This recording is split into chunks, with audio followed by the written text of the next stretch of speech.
Hello, everyone. Welcome to another episode of Postgame Live. My name is Ben Reeve. We're brought to you each and every week by the good people down at Shannon Pizza. We're giving away another large pizza this week to the best caller or the best person in the chat. And the Cats had a lovely win this afternoon. The Cats, 17 goals, 11, 113 to St Kilda. 12 goals, 10, 82. With Jezza Cameron doing the damage on the scoreboard with 5 goals, 1. Shawnee Manor, lovely freak goal there from Shawnee Manor with the off break. That was beautiful. And Dangerfield bobs up for a couple as well. And for the possession winners, it was Max Holmes, Grind Myers, and Ollie Dempsey doing the damage. Mitch Owens for them, a couple of nice goals and marks and all that sort of stuff. Wanganeen Malera was absolutely everywhere. He's terrific. And Sinclair, you get what you get pretty much from him every single week. So, thank you again for joining us. What is Postgame Live? Well, it's basically fan cams. If you've heard of fan cams on other footy channels before, it's Talkback Radio. Feel free to come and have a chat with us tonight. We've got a couple of guests in the green room ready to go already, so we'll get them on shortly. But if you want to be a guest on the show, I will drop the link shortly, and feel free to click that. Jump on in. You might have to wait a little bit, but be a little bit patient and we'll get you on 100%. We'll get everyone on who wants to come on tonight. That is the absolute promise. All right, so just a quick summary of the game before I get our first guest on. It was pretty much set up in the first quarter, really, a 4-goal-to-nothing sort of start for the Cats. 20 basically put us out to about 23, 24-point lead, and it didn't really change a lot from there for the rest of the game. We finished with 6 goals straight, looking absolutely schmick to start the game. Answering every single challenge throughout the rest of the game that the Saints threw at us. We looked pretty good. We looked really good, actually. And unfortunately for St Kilda, they weren't able to party like it was 1999. The losing streak continues into a 27th year at least, assuming they get fixtured next year at Geelong. They might have another crack then, but no, it's been 13 losses in a row at Kardinia Park dating back to 1999, unfortunately. One thing they're good at, or one player that's pretty good at footy is Nasiah Wanganeen Malera. I think that's pretty evident seeing him in the flesh today. He's pretty good at footy. I think we can all agree on that one. So Saints fans, enjoy him while you can. Hopefully he hangs around for the Sainers, but no guarantees, unfortunately there.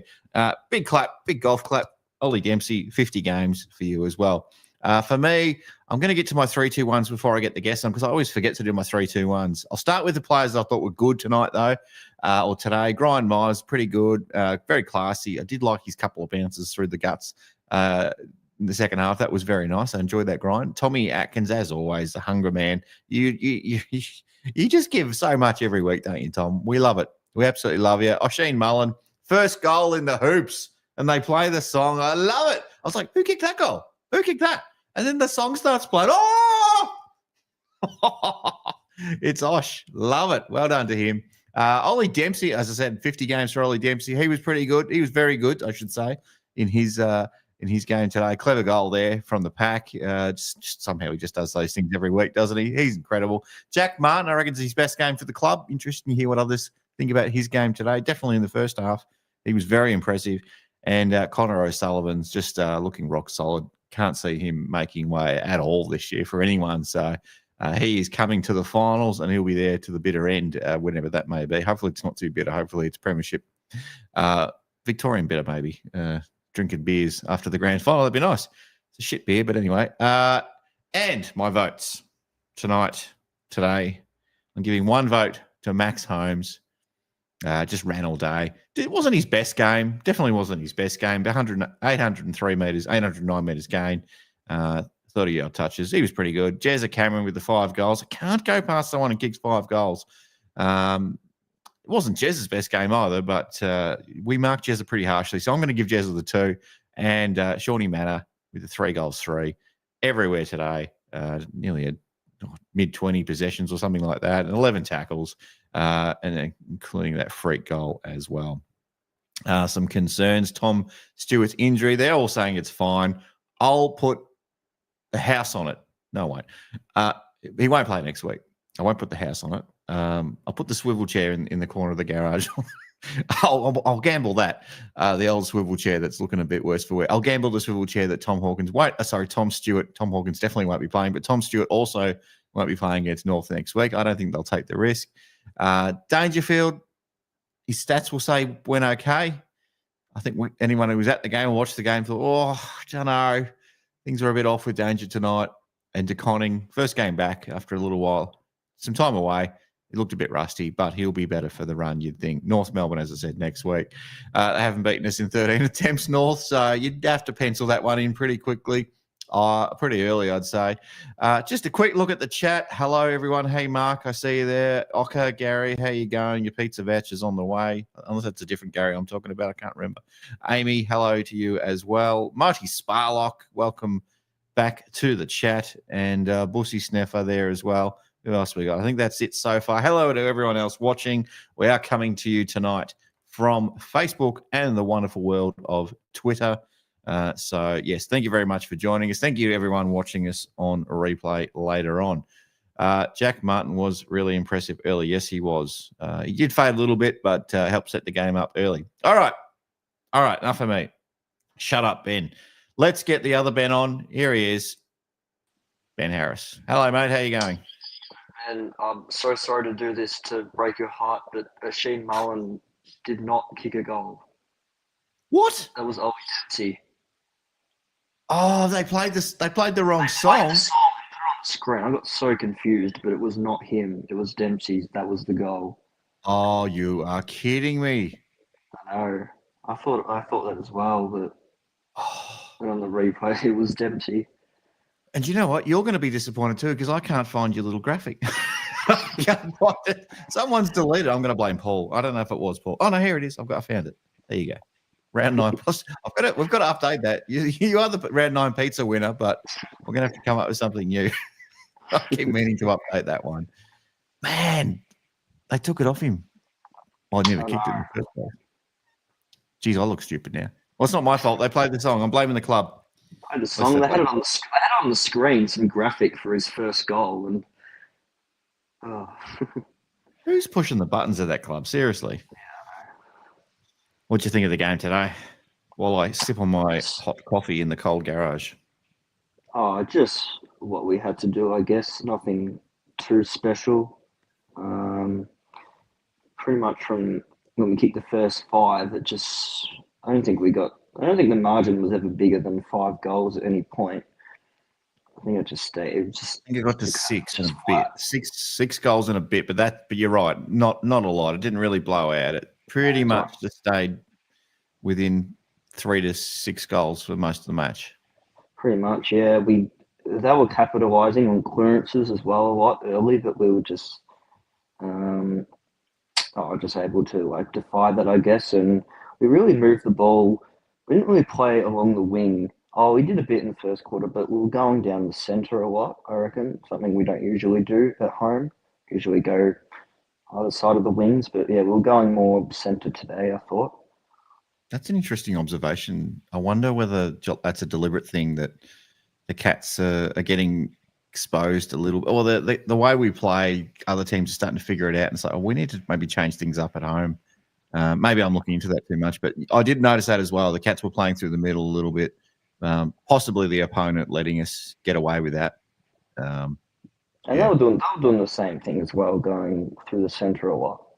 Yeah. I thought as well, Shane unfortunately didn't get the goal, but that was probably his best game, I thought. Really just getting into his opponents a lot and a few intercept marks. He had a great third quarter. He was terrific. Yep. Jack Martin, probably his best game, I reckon. Not if you look at the stats, you probably say no, but he really good contested marks early in the game. He was playing in the forward line, which he has usually played across his career. And we've started him at the half. He's been good at the half back, but perhaps now we play him in the forward line more. Dangerfield, I don't know. Stats-wise, it looks all right, but a few bad misses, which he probably needs to be better at. He was good in the midfield. At least we were playing him in the midfield a bit, getting clearances, and I think he had a few goal assists. But I think he's just got to. He's always struggled with his set shots throughout his career. I don't think it's really going to change at this stage of his career. So we've just got to hope that he can just nail them when he can. Maybe, as you mentioned, he was in the midfield a bit. When he's playing predominantly as a forward, solely as a forward even, he's not gassed when he's actually lining up for goal. He's literally playing like an old school full forward back in the day where they sat in the goal square and all they had to do was kick a couple of shots at goal, and they didn't affect. That's all they had to do. So they were able just to focus on their kicking. But we have lacked a bit of drive and midfield bull through the guts lately, and they thought, well, maybe we need to give Danger another go in the midfield. Maybe it's not really working up forward. It's not gelling. So possibly, yeah, I don't know. He a couple of shots at goal for one point at one stage. Got a 50-metre penalty, which took him to the right to the goal face and put it through surely, and then kick a snap goal as well. I'm trying to remember that actually. The second one that he kicked, I can't. Someone in the chat will be able to tell us, but yeah. I got the snap in. Yeah, but just I don't know. Just do you know what? I don't reckon. I'm looking at him, and I'm sure he is enjoying it, but he's so focused, and sometimes I think, are you actually having fun at the moment, Pat? Because you don't look like this is you're having the time of your life. Like these are the best years of your life, Pat. And you might be in the last 8 weeks of a run to a premiership. You don't know, but it's just I look at him at the moment and think, is he enjoying being out there? I don't know, or is he just got so many little usually he's the motivator for the team when something gets going, like he was at the start of the season, but not quite having it at the moment. We don't know. We don't know. We don't know shit. We don't need to speculate anything about him, but. That's all we can do is just speculate. Yeah, he's just, I don't know. Stats will say he did good. He kicked a couple of goals and absolutely some moments through the midfield there. He was terrific. And I think he led the team in contested possession through the midfield as well. So he had out equal clearances as well. Yeah, so it wasn't a bad game from Pat. It just some questions are starting to be asked around just what's happening in the forward line, I suppose. You take away that 50-metre penalty, which became a certain goal, and it might be a little bit different. But anyway, I think Pat wasn't bad tonight. I think one of those games, Ben, where pretty much most of the players had a good game. I'd say that's the way I looked at it anyway. How'd you say it? Shannon Neal couldn't really get into it though. I thought until late. Maybe Sandra Koenig as well. Like not just his first game back. Like to be honest, I didn't really expect much. I'm sure he'll be back into form soon, but probably Shannon Neal a bit of a concern. He's had off the back of last week where he kicked 5, but in today he just couldn't really get into it, which was a bit of a shame. Yeah, it felt like today could have been a good day for him. Just the sun was shining and the opponent. I think it's probably more I don't know. It just felt like the delivery to him wasn't ideal. There's a couple of moments where, he spreads the hands out like that, and you think, oh, there's a big bucket there right in front of his face. He's going to gobble this up, and then he just needs a little bit of touch on the arm, which the umpires never see for whatever. But they never say it. They're always chopping his arms, and he just needs a little touch. But he just, I don't know, maybe another year or two in the gym, just put some more muscle on those arms, and you might start clunking them a bit more regularly. But first full-time year at the moment, so still sort of getting into it. But yeah, I'm sure he'll be back to his form last week we saw very soon.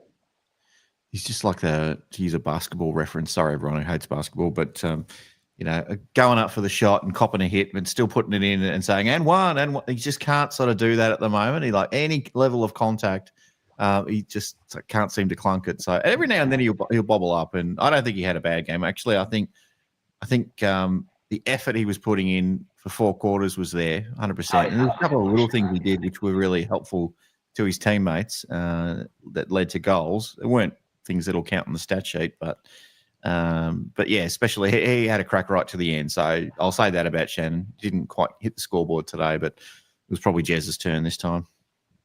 Yeah. I thought before the game we would do a late change, like what happens a lot with Stevens and Nevitt were pulled out of the VFL, and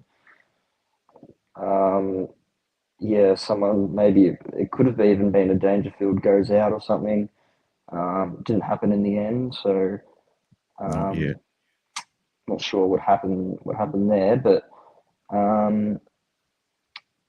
I think today though we had our best 23 on paper. I reckon out on the field. Yeah, Colin Jasny. It's hard to know because we haven't seen him all year. Cam Guthrie again is another one. It's hard to. How do you say what a best 23? I hear what you're saying, and I think I agree with you. If Cam Guthrie and Colin Jasny were fit, I probably would not, but they're not. That's the reality. They're just not. So who we've got available, whoever's in the twos at the moment, and I think see Toby Conway. There might be one other that's come through that's played this year, but I can't see any of those guys demanding to play. I suspect one of them will come in because of you'd think Stewart or Miss or someone will probably come out this week, and it's a perfect game to manage a player too. So. But I think you're right. Like, it's probably our best 23. Love to hear what the chat thinks about that. Toby North Melbourne next week. Tristan Sherry's not going to be there. I don't think this will happen, but it probably is the perfect time to play Toby next week because like if Tristan Sherry was playing, like definitely not. Like he would destroy him. But like North, they wouldn't have a ruckman. That would probably be the time to play Toby if he's fit. To be honest. Did you happen to catch any of the VFL game on Channel 7? I didn't see any of it, but I just looked at the stat sheet. I don't know because you don't see how long they played for out in the field. Yeah. I don't think he did too much, but then again, I'm not really sure how long he played or anything, if he was on managed minutes. He definitely was on management. He didn't come on till the second quarter, and he absolutely had a crack. He did. But he just looks like he needs a few more games, to be honest with you. The fitness isn't there yet. He's willing.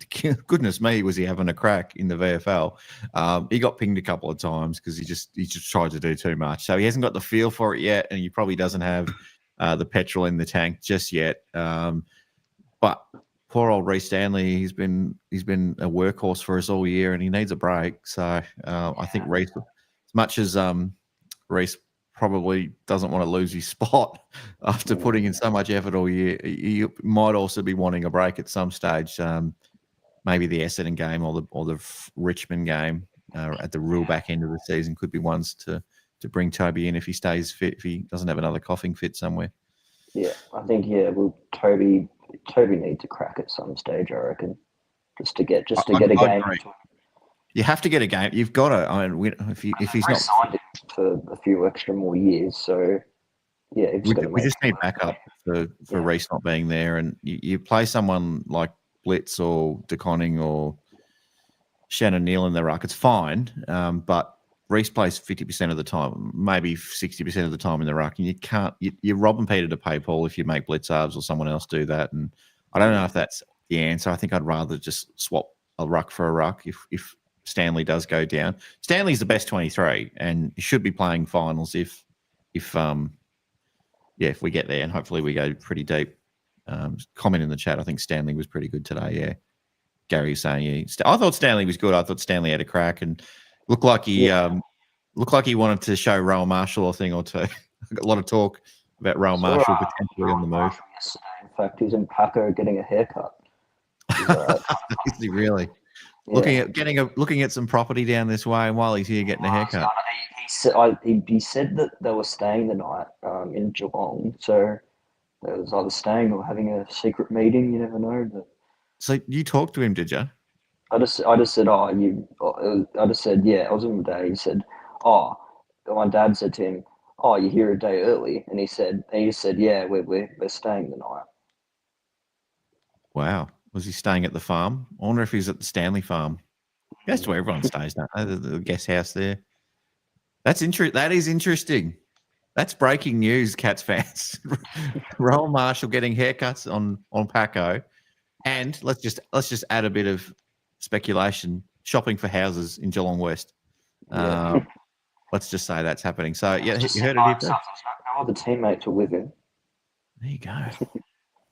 There you go. That's how it happens. That's how it happens. You get your newsbreakers, Ben Harris, newsbreaker for the Hoops crew, spotting him on there. All right, who did you like? Who stood out for you? And some what did you like most about the performance today? Any sort of highlights from the game that you want to point out or anything? Liked most probably our forward entries. I thought usually when we play St Kilda, usually Wilkie just intercepts everything. I don't think he really got into that today. No, he didn't, did he? Congrats to Wilkie, by the way, 150 games without a Oh, miss, yeah, actually. he's a Yep, superstar. absolute Absolutely. star. But he didn't really. One of the defenders really got like. We didn't really have a passage where it was just being intercepted every time, like it has been the last few weeks.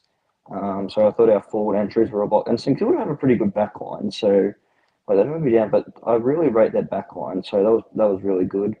I thought our defense it was all right, but can still be improved. Like there was a lot of times where like Mitch Owens was just by himself, and a lot of the times the ball would crumb, and Jack Higgins crumbed it a few times and kicked a few goals, but I think that can be worked on. And I thought, the midfield went all right as well. I thought. I think that's fair. I think like St Kilda have got a lot of good players. Higgins pisses me off. I don't know why. It's just something about him. He just pisses me off. Milking free kicks here, there, and everywhere. Owens is great. And you don't think he's as tall as he is, but you see him in real life, like, what? Oh yeah, He was an absolute specimen. Put the margin to 20 points in the last quarter, and it was pretty. He missed, and if he kicks that, like you never know. That probably gets back to 20. It gets a bit nervy, but so yeah, he was really good for them in their forward line. Cooper Sharman kicked a really nice goal in the fourth, which I saw. I'm sitting there. He's about 45 degrees, 45 metres out. I'm thinking he's going to kick this for sure. And sure enough, without a shadow of a doubt, straight over the umpire's hat, like, of course. But you just felt like Geelong was doing enough at that stage. Just we're not going to lose this game at this point in time. So, yeah, look, a couple of good players from them. But who'd you have as your 3-2-1 for the Cats tonight? So yeah, I'll give one to Max Holmes. I'm not sure if he was being tagged or anything. Couldn't really make out, but he was Wasn't a good probably tag. one. Yeah. I'll give two to Jeremy Cameron. 4 goals in the first half really set it up. It had a bit of a quiet second half, but 5 goals anyway. That was really good from him. He's having a great year. And then 3 votes, Sean Manor. Like 3 goals, about 24 touches. Could have had like 6. But yeah, he was really good today. His best game of the year, by far. And a few honourable mentions to Ollie Dempsey, 50 games, well done. He was really good today. His best game in a while. Tom Atkins as well. And someone flying under the radar, Connor O'Sullivan, I thought he was really good in the back line. A few times he did like butcher the ball when he kicked it, but I thought he was really good today. I kicked one out in the full, didn't he? Having a shot at goal one stage. Yeah. Get back down to the back line. Get back down there. Don't be doing that.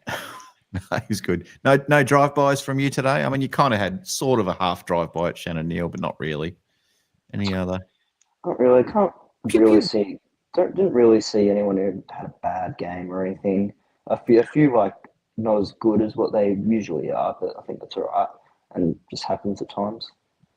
Yeah, no, it's pretty good effort. Pretty good effort from all around the Catters. Well, mate, love chatting to you as always. We've missed you the last week. Was it just 1 week you've been away, or is it a couple of weeks now? I've been on since the Essendon game. Oh, well, you just come on for the wins, do you? Is that what happens? You come for the wins. bit like John. Where are you, John? John's meant to be coming on tonight as well. He usually comes on after a win, so no, there's reasons why he couldn't come on last week. But no, appreciate you coming on, mate. Love having a chat. And you did a great job on the watch along video the other day, which we had for our Patreon viewers, and a couple of other people we sent the link to as well. So that went really well. Hopefully we'll do some more of them, maybe one more this year, and then we'll see how we go next year. Hey. Yeah, definitely. Yeah, it was really good to do, and hopefully, do it again for the Sydney game in a few weeks. Sounds good, mate. Go Cats. Thanks, Ben. Go Cats. Go Cats. All right, that was Ben Harris. Bussy Sneffer. Yeah, we got to stop all the Mullen hate. He's getting better and better all the time. Gary's 3-2-1s early are Holmes for 1, Manor for 2, Dempsey for 3. Where's your love for Jezza? What's a guy got to do? He's got to kick 7 goals to get a vote off you. Gary, come on. Come on, Gary. Connor took some really good marks today, says Amy. Completely agree. Oh, and Jake Grover's here as well. Shout out 30 seconds of Olden Mullen legacy game contested mark, big spoil in the third, and some pressure tackles as well. And I thought he kicked a goal, which sadly he didn't. So I'm absolutely devastated by that. I'm almost tempted to end the stream. I'm that pissed off about that. So I won't.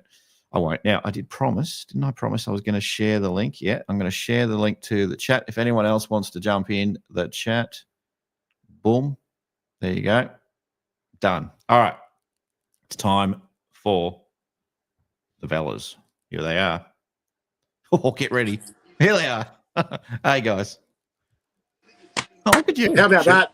That was a danger game. It was. I was a bit worried, but no, very happy now. What do you reckon? You talk. You want No, I had a fun afternoon this afternoon. I actually I watched the first half of the Geelong St.Kilda game on my phone while I was goal umpiring for Bianca's under-14s game. So I had it, and then I had to go, shit, put the phone down. Oh, quick. They're coming forward. Yeah, so but then at every break I'd run over and tell Bianca, the Cats kicked the first 5 goals. It's like, what is going on? So it was this was a big danger game for us because of what happened early in the year. I didn't think we were actually going to win. I was worried. So I'm like, and you're looking at the jostle for positions in the top 4 with Gold Coast just on our necks, and it's a bloody and it's a big win. So yeah, I'm really, really happy with it. It's an important win, wasn't it? I was a little bit nervous this morning. I had that doom and gloom feeling that if we lose this game, Cat supporters all around the world, and probably on Postgame Live, are going to just tear shreds off the club. It's the game you can't lose. We've won 12 in a row against them at Cardinia Park, going back 25 years.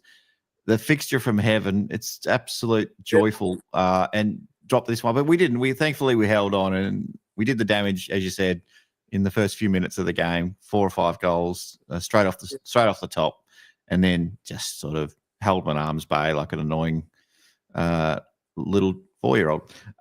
Just get off me. Go and play. And that's what we just told the Saints today. We said, go and play. Go. Yeah. And they went. It was good. Anyway, so now, question for you before you go on, Brendan, and I'll get to you shortly, Bianca, because I'm keen to hear your thoughts. Have you been in the muscle room just before you came on? Because I noticed you've got no sleeves on tonight, so no, it's just flexing before you come on, or is it just coming in cold? Absolutely not. That's not me. I don't do that sort of thing. I'm not Bailey Smith. No way. I just ran and got changed because this is my 2009 grand final jumper. Oh, so I like to remind the Saints that we like the Saints. They're all right. Yep. So do we like the Saints? Nah, not really. No. What is it about St Kilda that their fans were good tonight? Today, I keep saying tonight. Did you go? They were loud. I went, Bianca. Yeah, I went, and the Saints fans sit at the other end, and they all turned up. Similar to that first time we opened the Selwood stand, they were really loud, and they were loud again tonight. So credit to the Saints fans. They did go a little bit quiet at the end, and they all started heading for the exits about halfway through the fourth quarter. But they came along. Yep. Good on them. Pat on the head. Well done. I was going to elaborate as well with the Higgins. Lost my mind with the Higgins free kick. It was there. Like O'Connor got him high, but geez, he just went down like he'd been shot. Like far out. He didn't just put the mayo on it. He put the lettuce, the cheese, the onion. Man, he just the what? That just That frustrates me. I'm surprised he didn't have to go off Oh, for. the Higgins free kick. I'm surprised he didn't have to go off for a concussion test. Oh, Like you my. can't go down like that and then not have to go and do a concussion test. Like, He did do a concussion test. like there was a sniper up there, boom, and he's gone straight down. Like, oh, nah. That's fake. Like that. That's called a fake. He goes, Like, goes, he almost hurt himself even more. didn't Like, shoot me. Oh. Anyway, I Declan. yeah. Did you like the How are game? you? How are you, Declan? Good. You're good. Did you play footy today? no, No, just a spectator, maybe. just a spectator. Yeah, ran Have you around. got- Do you have your 2009 grand final Guernsey? Or you probably no, just Dad has one of those, I suppose. Just me. They weren't here yet. We might be able to wear our 2025 grand final Guernsey next year. That'll be nice. 2025, hopefully, with the little gold emblem, whatever it is, just there. Well, I mean, Collingwood lost the three by 1 They point. did. So They did about an hour ago, I'm just which saying. is great. What are you doing? What are you Oh, he's doing? down. He's down. Yeah, all right. He's So, Oh, down. Declan. Yeah, love you too. Say Good Declan. night, Jack. bye. No, that was insane as well. I gave up. Like when Collingwood got out by 4 goals, I turned it off and stopped watching it. And then social media started popping up. Freo won by a point. I'm like, what? Yeah! Like, all right, relax. Come we don't on. like Freo that much. We hate Collingwood, but Freo aren't crazy. But still, What Freo So did you? We've got still don't we've like. got There was a Hawthorn. player called what was his first name? Ballantyne. Yeah, we Hayden don't like Ballantyne. Hayden Ballantyne. Yeah, you don't know him, but yeah, Valentine. you don't know him. It's all good. Who's the other one that was in trouble with the law lately? For them, he's a tagger. Crowley. Crowley, Ryan Crowley. Yeah, Yeah, he Here's another one. killed. He nearly killed Cameron Ling once. Yeah. I think it was him. So we don't like Freo. Who do we Well, like then? It's Hawthorn at the top, Bianca. And then it's No, it's but probably for him. It's Gold Coast. they're copying it right now too. Don't worry. Hawthorn, Richmond. Then I'm not sure. Well, yeah, I don't know. I don't have Collingwood Who do anywhere you near use? that. I don't have Richmond Collingwood in my Peterson, top three. Oh yeah, true. Yeah, I don't Forgot know. about that. So, yeah, And maybe some umpires in there as well. I shouldn't say Yes, that. I shouldn't say thank that. you. Because umpires do a fantastic job. And if you are an umpire or an aspiring umpire, we appreciate your service. Thank you very much. But no, they drive me nuts. But I'm not going to talk about umpires tonight. Others can if they choose to. Anyway, so it was a good game tonight. It was probably one of those games where we had a lot of really good players tonight. Unlike last week, where it was maybe hard to find a lot of good players. Who were some of those players that maybe weren't Oh my in God, your he's vote? back. He's back. I love it. You had your glass of water in your back. Good. Who are some of the players that maybe aren't in your votes that you want to talk about a little bit? Jack Martin. Yes, talk about Jack. Martin Jack, as I'm calling him now. He had a better first half than he did second half. Yes, I agree. Yes. He, He was in my votes, but then I changed it. the He's in your talent's first there. votes. The talent's there. Like Top 10 I'm draft not- pick. I don't touch wood, but like not even worrying about his body at the moment. He just looks Normal. great. He looks, yeah. But I guess he's not having to cover the Ks that he was having to do at Carlton. I think Geelong, know what they're doing. He's in a good role, so he's turning himself into a bit of a weapon. So You can't see him getting out of the side. I mean, they haven't dropped him yet or managed him. Since he came. Well, I that's don't a think good they- thing. yeah, So that would tell me that they see him as reasonably important to the makeup of the side. I'm not 100% convinced just yet, but in saying that, I love what I'm seeing. Yeah. It's just not the same as when you look at the 2022 side or the 2011 side, where you think every single player in that side is an absolute star. yeah, there's probably a handful of players that I'm like, you're not passengers, but you're probably not absolute certainties. I still feel like there's 2 or 3 guys in the VFL that, the side's not set yet. I don't think it's completely set. George and, Stevens. Yes. Why would you drop him? It's all good. And also, why would you drop Ollie Henry? There were the It's 2 all people who got subbed off. Who was also the sub? Like, It's all good. It's all what? good. Hey, we won. Stay here. No, We won. We won, so that's all that matters. A win is a win. We just have to wait for next Saturday. But I'd love to know, though, what the worry was for them to hold over Nevitt and Stevens from the other night. You going again? Yes. Oh, my God. It's all Do good. you not come back? It's all good.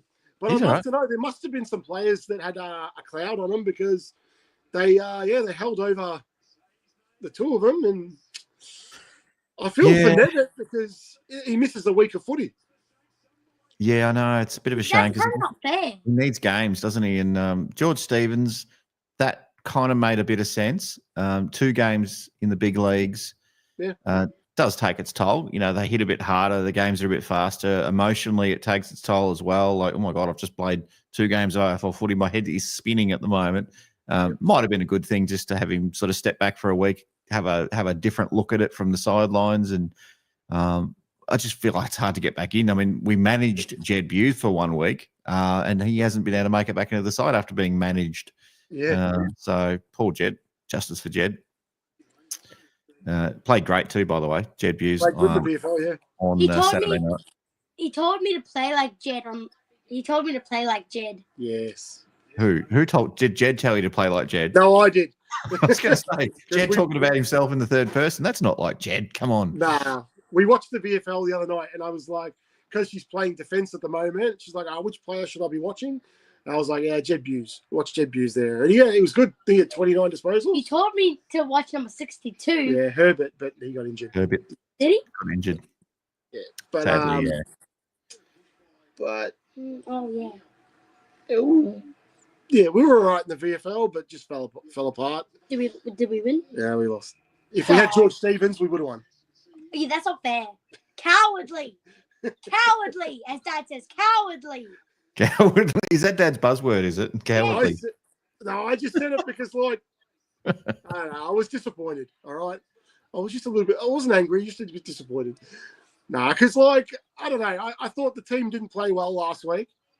And Which team? I thought it was just a bit of an easy kill to go. The second gamer that got subbed and the sub were the 2 guys that got sent out. Yeah. But, we won, so, it's okay. Yeah. It works. Bring him on next But, week.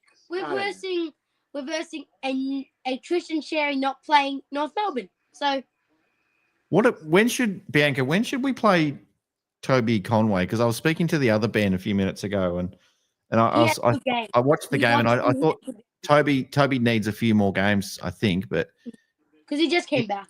yeah. Do you think he's going to play this year? And do you think it's fair that he plays and Reece Stanley loses his spot? Because I think Reece Stanley's been really good. I think he'll play. I do think he'll play a game now because I think how many games we got left? We got 5. 5, I think. 5. Yeah. Well, he's back. He's back now. I think they'll give him another 2 in the VFL, and if he's able to get through those 2 games, I think he will get a game. I don't think they will drop Reece Stanley. I think Reece Stanley might get a week off, but I think that they'll give Conway, I think, 1 game and then probably bring Stanley back in. But, yeah. I think so. I think he will get. Put As your long as he trust gets in. through, I think, the next 2 games.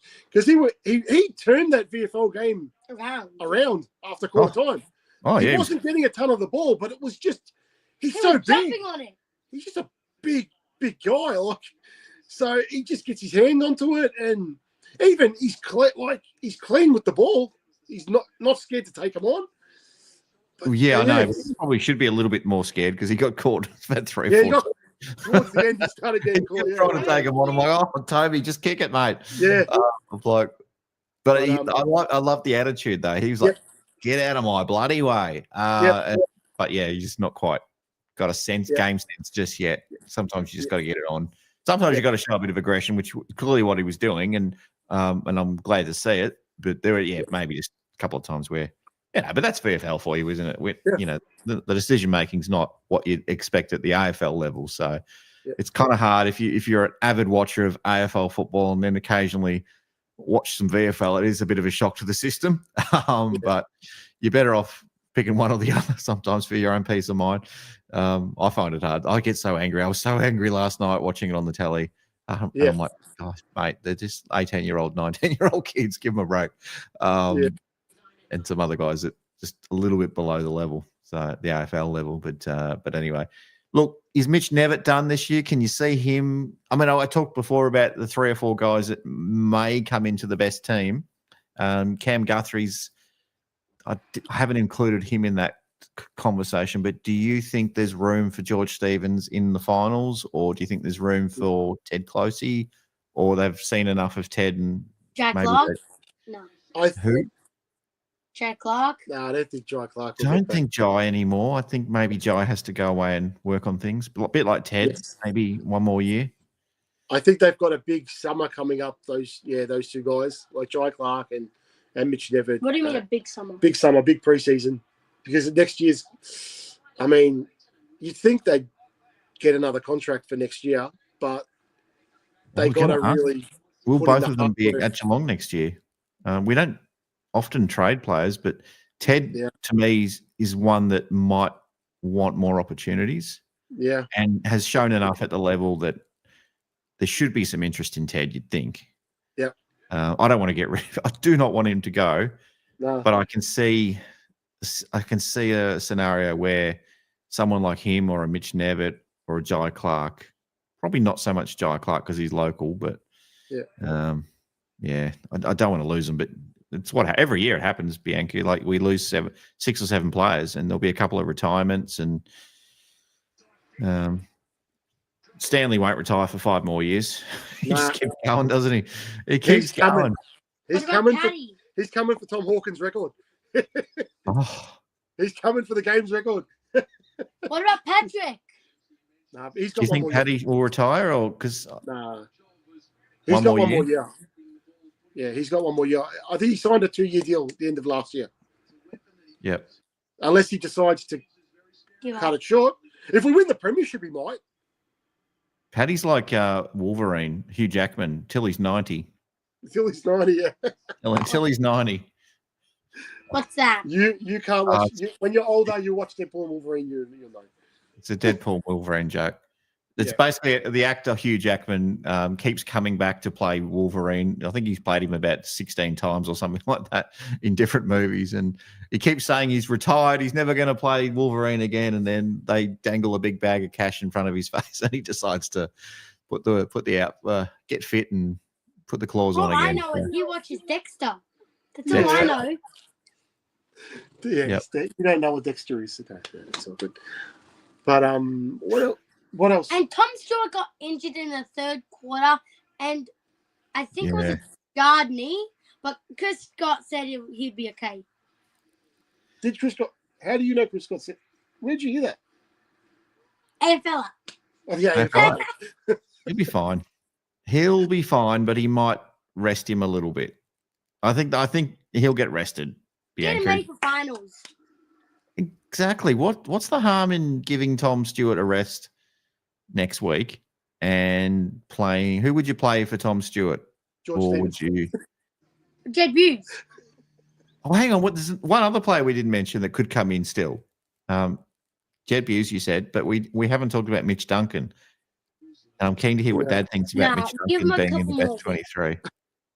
No, Mitch Duncan's injured. Mitch Duncan, not a couple of more weeks. He had a shoulder surgery. Oh, so my he's got a bit of a weight. Yeah, but Chris loves him. I think he had the same surgery as DeConning. What? I think he may have had the same surgery as DeConning did. And DeConning came back this week. So I think, I don't think he'll get back, Mitch. I don't think he will either. I think if he gets back, he'll be back right on the eve of finals, and it's just he probably won't be playing in the VFL, so he won't have any practice games under his belt. Yeah, no.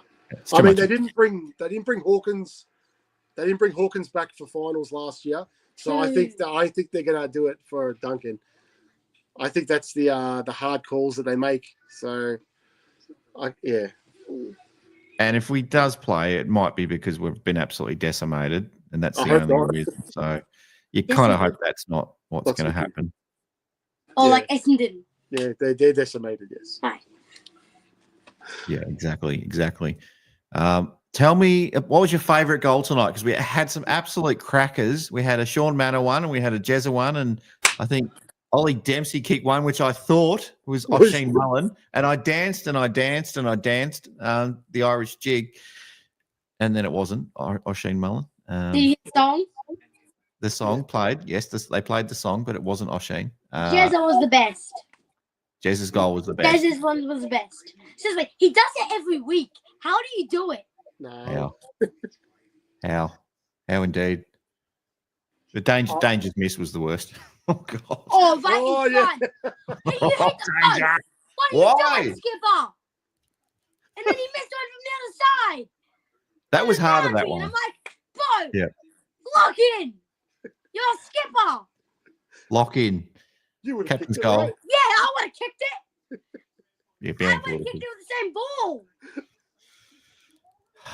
Hey, I've got to shout someone out. Now, I'm just looking at you, Bianca, and you just reminded me I have a second cousin, which I haven't seen in years. I don't know if I can say her name. I'll say her first name. Her name's Winnie. Different last name to me. But she's about 10 years old, and she plays in a Geelong competition. And I reckon she plays like a 16-year-old. And if she doesn't play AFLW, a bit like you, Bianca, I will be shocked. I will be absolutely shocked. She was so good when I was kicking the footy with her and handballing to her a week ago at the Yangs. Incredible. So anyway, I won't say her last name.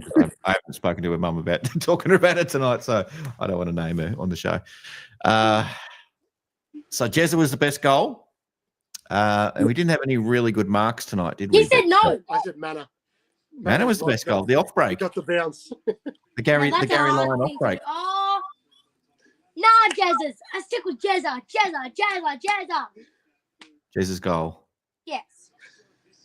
Oh, my It's favourite. kind of like, it's just like the Port Adelaide one in the final. Yeah. It's the exact same thing. Put them together and they're the exact same thing. Yeah, that was the one. I Get the forgot about bounce. that one. We've got Port Adelaide in a couple of weeks. Is that 2 weeks away, Port Adelaide? No, that's yes. No. Yes.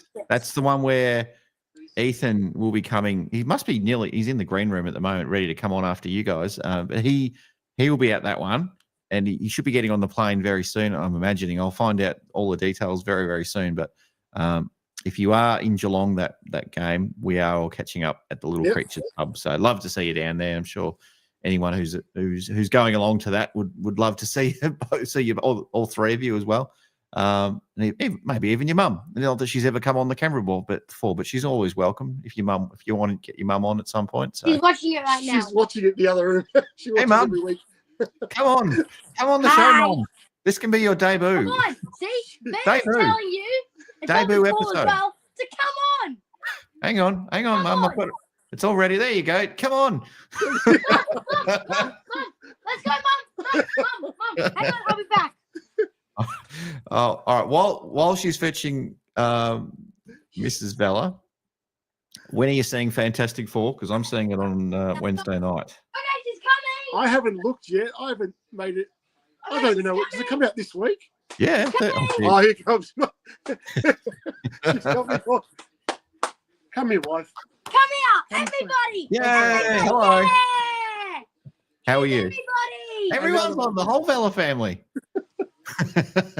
Welcome. Mum, you have to come here okay, how do you like the game? It was a good game. Really? That's it? They won.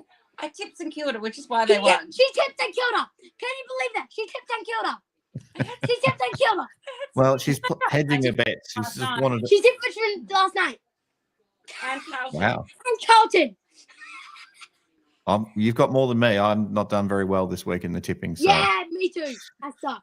It's all right. I've gone backwards a little bit. Is Geelong going to win the grand final this year? That's a question for you. Mum is talking. All right, This go. is you're the oracle for the hoops crew now. This is I said the other night in a conversation with someone else that probably not, but I was just hedging a bit. You know, maybe. Declan, Mum. are we going to win the premiership? We have the premiership shirts on. Cats going to win the premiership? Well, we've beaten Collingwood. We've beaten Hawthorn. We've beaten Western Bulldogs. We've beaten. No, we lost to Brisbane. Damn That's all right. We'll beat them in the finals. it. It's fine. We'll get We'll him be back. I fine. wonder if Max Holmes will get injured. no, don't say that. Like, oh Don't my say that. You can't say that. Why would you do that? I'm taking your hamstring. I'm giving it to him. That's it. Everybody, everyone in the comments say, "Our dad, Eldad. Eldad. our dad, say it, our dad, No. Eldad. our dad, In the comments. All right, tip it. No one take these anyway. There we go. There you go, Bianca. I've dropped it in the comments for you. Let's get your 3, 2, 1 votes, everyone. Yeah, Let's hear 'em. Mum, Let's see how different they are. Mum doesn't know. Mum doesn't have any. Yeah, go. Oh, Go. no, you go. Good for next week. Go, you, Bianca. You've got Ready? yours. Go. You've written yours You down. also do. You've written yours down. Go. Fine. Max Holmes, 32 disposals, 809 meters gained, 7 marks, 4 tackles, 8 score involvements, and 5 clearances. 2 Sean Manor, 24 disposals, 6 marks, 11 tackles, 498 meters gained, 3 goals, and 3 behinds. Then 1 Jezza, 14 disposals, 4 marks, 5 goals, 1 behind, 342 meters gained. Good stats. Love it. Comprehensive there. I'm going to go 3 Max Holmes, 2 Ollie Dempsey, and 1 Sean Manor. 1 for Shawnee. My turn? Yeah, go. Yeah, you go, Declan. 3 Sean Manor, 2 Maxims, 1. That's it. Who's the other? Okay, so what was it? 3. 3 Sean Manor, 2 Max Holmes. Who's number 1? Jack Martin. Jack Martin! Martin. All right, Very Good one. That's a good pick. Mum, your turn. That's okay. Ah, Jack. All Next. right, next week. Next week. All right. Excellent debut from you, late Danny. one. Excellent Thank you. debut. Final thoughts, Bianca, before I get Ethan on? Do you want to tell them about how your day went today? Oh, Please. all right. Please. So she played this morning. She had an early game in her under 10s. So she played her under 10s game at what time was it? 9:50? 9:30. Oh, 9:50? 9:50. But we've seen the fixture and we've seen that the under 14 girls were playing the afternoon game, so there would be a chance for her to play if we could get league approval. Under 14 So girls. we sent a exemption form to the competition on Friday night, and it came through Saturday morning that it was approved. So she was allowed to play under 14 girls as a 9-year-old. Wow. So we Wow. weren't expecting a lot. We were like, maybe she'll come off the bench and play a couple of minutes. And she did for the first 3 quarters. She was on and off the bench. It was funny because I was goal umpiring. You told us that. So all of a sudden, I hear a massive ovation, and I think, did I miss a goal? And it was Bianca running on, running on for the first time in the game. And I was like, oh my God, what is going on?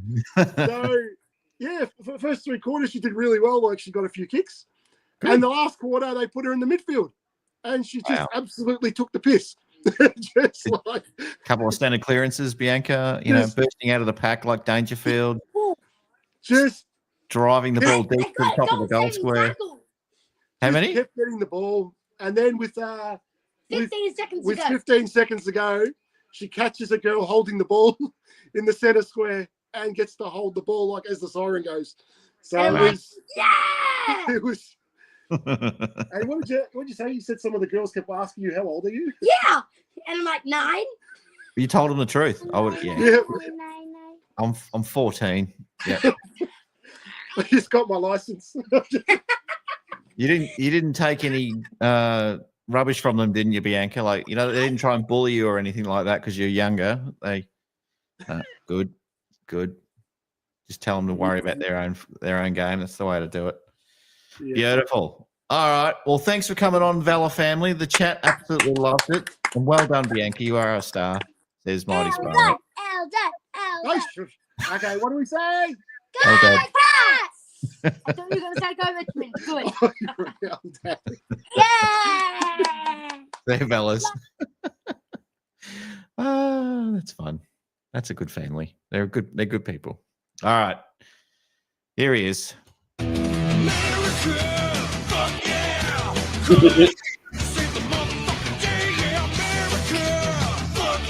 All right. What's going on? Good to be back. I'm going to get demonetized with that at some point. Anyway, welcome back, Ethan. Good to be back. Are you catching the plane any day now? Surely. Yes. At this time tomorrow, I will be somewhere over the Pacific Ocean. Oh. I am almost exactly 20 hours from takeoff. Oh. How Going to cool. be going San Francisco to Fiji, spending a little over 24 hours there, and then from Nandi on to Melbourne. And I, again, look forward to meeting you guys all at the Port game. I will also be at the Essendon game. I will not be at the North game at Marvel because scheduling for that round was honestly done really poorly. Yeah. Just thinking all the big rivalries on Saturday, basically. So this coming round, I'm going to be at the G Thursday for Hawthorn Carlton. Might have to make a I hope both teams lose sign. Then Sydney Derby Friday, which should be pretty fun. I mean, at this point, the Swans pretty much have to run the table. That'll be a great And then- game, actually. That'll be good, that Yeah. one. And then Adelaide for Showdown, and then spending a couple more days there. Whew. But yes, Adelaide. here we go. First half, we honestly didn't play all that well. Even though we could have easily been up, I think it was 15 at half, and we could have been up, I think, between a couple of the bad misses by Danger and Close and one that we gave away that was pretty poor. We could have had like a 30-ish point lead at halftime. What I did like, though, all the way through, and then we started to play better, obviously, third and fourth quarter, but I thought all the way through, just our game plan was actually really good. This was one of our best coached games of the year. I agree. Both the Brisbane and GWS losses, our entries against opposing tall defenders had been really bad. Whether it was Andrews or Lear or Buckley or Lester. And you know what we did instead? Is we said, we're not going to let Cal Wilkie rack up intercepts against us. And I thought the way to counter that would have been just to have, a small forward on him to annoy him, like a Stengel or Martin. Instead, we put Blitzovs on him. Yeah. And it worked to perfection. I mean, our first two goals were both, one of them, Blitzovs got the crumb off of a pack to lead to the attack, and the other, he pretty much just walled Wilkie off to set up the mark. And from there, that was just such a good move. And it's tough because, Blitzovs, it's like the queen on the chessboard, can make so many different moves, but can only make one at a time. And you got to figure out how to deploy them. And I think we did a really good job with that. And then second half, we just played pretty well altogether. I think Connor O'Sullivan quietly really sharp with some of the all-around skills. Like, if I had to picture how Connor O'Sullivan played today, I just think of him as taking an intercept mark just behind the center square and then kicking the length of the center square to an open target. He did a lot of that. Pretty clearly, Ollie Dempsey likes playing St. Kilda. He does. Especially likes playing him at home. Yep. And then I just thought, as a whole, we were really good at capitalizing on our forward entries, which against a pretty good defense, like Caminiti's still learning the ropes as a key defender, but obviously Wilkie's really sharp. And guys just made the most of their opportunities. Shannon Neal didn't actually have the ball that much, but was just good at getting in defenders' ways. And combine that with some of the other stuff we did well, and adds up to a win over a team that, there's a clear 10 teams that are in the hunt for finals, the top 9 plus the Swans. But they've played some of those teams tough. They're nowhere near as bad as their record shows. I think they've had a bad run of it with injuries. I mean, they were right there with Frio. They were right there with Sydney. Kick straight and you got a shot at Hawthorn. The Saints aren't bad. They're not bad, but yeah, they're just like a lot of those mid-table teams that just aren't great at taking opportunities. No, and And I think that's their season really. They've given away a few games where, make the most of things and you'd be in the 8 or maybe at least the bottom half of the 8. They're definitely not a premiership contender. yeah, they could have been threatening. I mean, like I look at there was a shot Owens missed with about 14 minutes left that would have cut it to 20. And Owens did everything really well except for that. I like the kid. But how good is he? I'd love him at Geelong. And I love Max Hall. And then people can't say enough about Nzaya, and he's going to be in for a 7-figure deal, and deservedly so. But I feel better as the second half went on. Midfield wasn't great. McRae is a massive pain. Steele had another good game. And it is concerning if we're going to struggle with a midfield like that, which, like, it's a solid middle of the pack group, like midfield wise, but it's not, it's not the caliber of what we faced a week ago with Green and Callahan. No. So we still have areas we can improve. But if we're saying that and we're winning by 31, that's pretty good. That's a good problem to have. We're definitely a team this year that is looking ahead at finals, and we it's probably safe to be doing that at this point. Not looking too far ahead, but definitely we're playing finals. But we're also a team that's, I hope we don't play this team in the finals, which is not really a great sign. Like you should be hitting the finals thinking, I don't care who we play, we're winning the whole thing. That's probably Collingwood's attitude, and maybe even Adelaide, I wouldn't say wouldn't be having that conversation with themselves either. But I think Brisbane could be feeling that way, honestly. Brisbane probably, Brisbane and Collingwood might be the two. Brisbane on their day, they'll just beat anyone, and they did last year, so they've proven to themselves. I mean, I've said many times the teams that I think are the most dangerous, where it's like if you face them on their day, you're just not beating them, are Brisbane, GWS, and the Dogs. The problem is the Dogs can also, we've seen their billions of flaws, but like when they're clicking, they're terrifying. Just again, like better than St Kilda, obviously, but just another team that just hasn't won those games that they needed to have won, and they'd be a top 4 team in any other.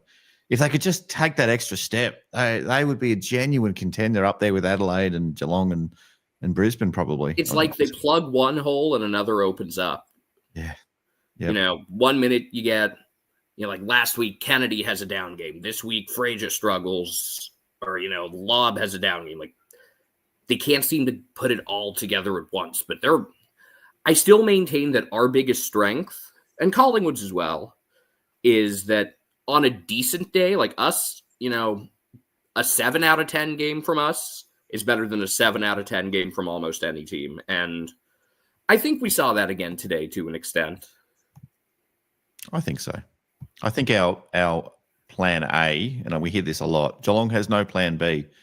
I think our plan A beats most teams. Our plan B, when we need to use it, it doesn't really do much. It's not very effective, and we tend to, when we get figured out, we tend to sort of, it's almost guaranteed to lose sometimes. So I don't know if that makes a lot of sense. I'm just saying, like, Chris Scott's like, we're going to play a certain style, and we know it's not going to win every single game. But if it wins 16, 17, 18 games, we'll live with that. We don't go into the season expecting to win 23 games. No, you don't. No. But it's good enough against most teams. And it's just about, in September, you've just got to be good enough to win 3 or 4 games. Yeah, it's just if we run into one of those teams if we've matched up poorly with, like a GWS, how do we, reinvent the wheel to an extent? What do we do differently? Yeah, that's the hardest one. I think Brisbane I'm not as worried about, but GWS I'm like, I can't see a world where we beat them. I don't know what the answer is. They can just take you through the corridor, and that's like lesser teams that can just take you through the corridor and give us trouble, like Carlton. Oh, how did we lose to them? How did we lose to Carlton? It's funny. As much as I don't like them, I'll be on their side this week. They got Hawthorn next. Oh, yes. To make things interesting there. This was an interesting week with the Suns losing and Freo winning. maybe there's not such a clear like top four and clear, Collingwood still has some tough games ahead. Maybe the minor premiership isn't completely in the bag. Like, there are a lot of different outcomes still on the table. But what I liked today was that big picture, like, I wasn't entirely satisfied with our performance, like I said. And we still just, there were times when we just out-talented them, especially in the forward 50. It's a new word. I like it. Out-talented them. It's good. It's nice when you just have better players sometimes. Way better than you. I mean, how many times our strategy early clearly was when you get the ball in the forward 50, you're playing on. And it worked almost every time. Yep. Again, I just think this was one of our best coached games. One thing I found kind of surprising, we didn't really tag Nazaya, who racked his up because he's just everywhere. I thought maybe we would have thrown Mullen on him. Instead, Mullen kind of went to Higgins and did a pretty good job with him. There's some back and forth there, but I was a little surprised, I guess. I'm guessing deliberate. The rationale was, well, he is kind of, even if he's not being tagged, Nazaya can be kind of turnover prone. And you did see, I think he had pretty high turnover numbers. Let me pull that up. But I was a little surprised that we didn't really do much there. I got to go back and look and figure out what we did to second half. We definitely did a better job on McRae, who killed us early. Even if his numbers weren't big, he was giving us a lot of problems. Yeah. I think with the Wanganeen Malira thing, I think the coaches were like, well, yeah, he's gonna smash us, but we'll cop that because I think we're gonna do more damage by using our 22, 23 players, not wasting one on him, and because it's just we're not going to give up what we're good at just to stop him the sum of our parts are so much better than theirs, and it just wasn't worth changing it. So, but good on him. He's a good player, that's for sure. They just don't have enough of them at St Kilda, unfortunately, and they just don't have a system that players don't seem to believe in it. I don't know. We'll see how much, if they get De Koning, he changes the equation. Windhager was the last couple of weeks. Windhager had been really good, and he didn't have his usual touch today. He was very inaccurate kicking, and that helped us. And then I think Brad Hill is starting to show he's kind of on his last legs. Yeah. They just got to get King fit, and they've got to get Mateus Philippou out there being one of the. I like that kid. I like that kid a lot. If he can get fit, I remember for years Charlie Curnow couldn't get fit, and look what he turned into. Say what you want about him this year, but that was Philippou. He's got all the talent in the world, just couldn't get on the park, and they had all the hype around him, all the promise in the world, but turned into a Coleman medal winner, multiple, I think, 2-time Coleman medal winner. Mm-hmm. Incredible. Are we back? Are the Cats back? Do you reckon? We say this every week. We jump on, we jump off. I mean, you're pretty level-headed. You're probably the most. I'm not as bullish as I was before the Brisbane game, but I'm a bit more confident. See, next week is interesting. See who North's got, because they've been battling a bunch of injuries, and they could, especially at Marvel where we haven't played them in forever. Seems like we either play them at home or down in Tasmania. They can be tricky. Jezza will kick 8 goals again, maybe. Sew up the Coleman. Reese could set a personal record for hitouts after what Grundy did last night. Yes. So no Cherry, and I'm not sure who else they're missing, but Coleman Jones got hurt. So I don't know if their ruck strategy, I don't know. Do they bring in they might have Teakle or Maley or Jack Darling do some of that? I don't know. And we'll see what Larky's status is. Stanley's better against established ruckman. It's weird. He actually lifts. He lifts when he's got a decent opponent, but when he's got some random person that he doesn't even, I've never seen you before. Who are you? Oh, hi, I'm Reese. He gets towed up every time. He did a decent enough job on Marshall today. I don't think Marshall was too much of a factor. It was really, really apparent that he was lifting, and we were just chatting in the crowd, just saying, "Oh, Marshall might be coming to Geelong," and he wants to tell Marshall he's still number one top dog. You got to get through me, kind of thing. But he lifts all the time for a good ruck. Yeah, I'm not the biggest Marshall fan. I think sometimes just his strategy is so much predicated on like, I'm going to catch the bounce or throw in or ball up and then just kick it as far as I can and hopefully someone's there. Which, like, when it's done right is great. You know, if you can like field his kick on the bounce, you got to wave a guy's going forward. But there are times when he's just kind of yeeting it without a lot to it. So I don't know. I think Reese. The point is though, Reese did his job. We did what we needed to today against a team that can be really pesky. I did not feel like this was a trap game between how poorly we went last week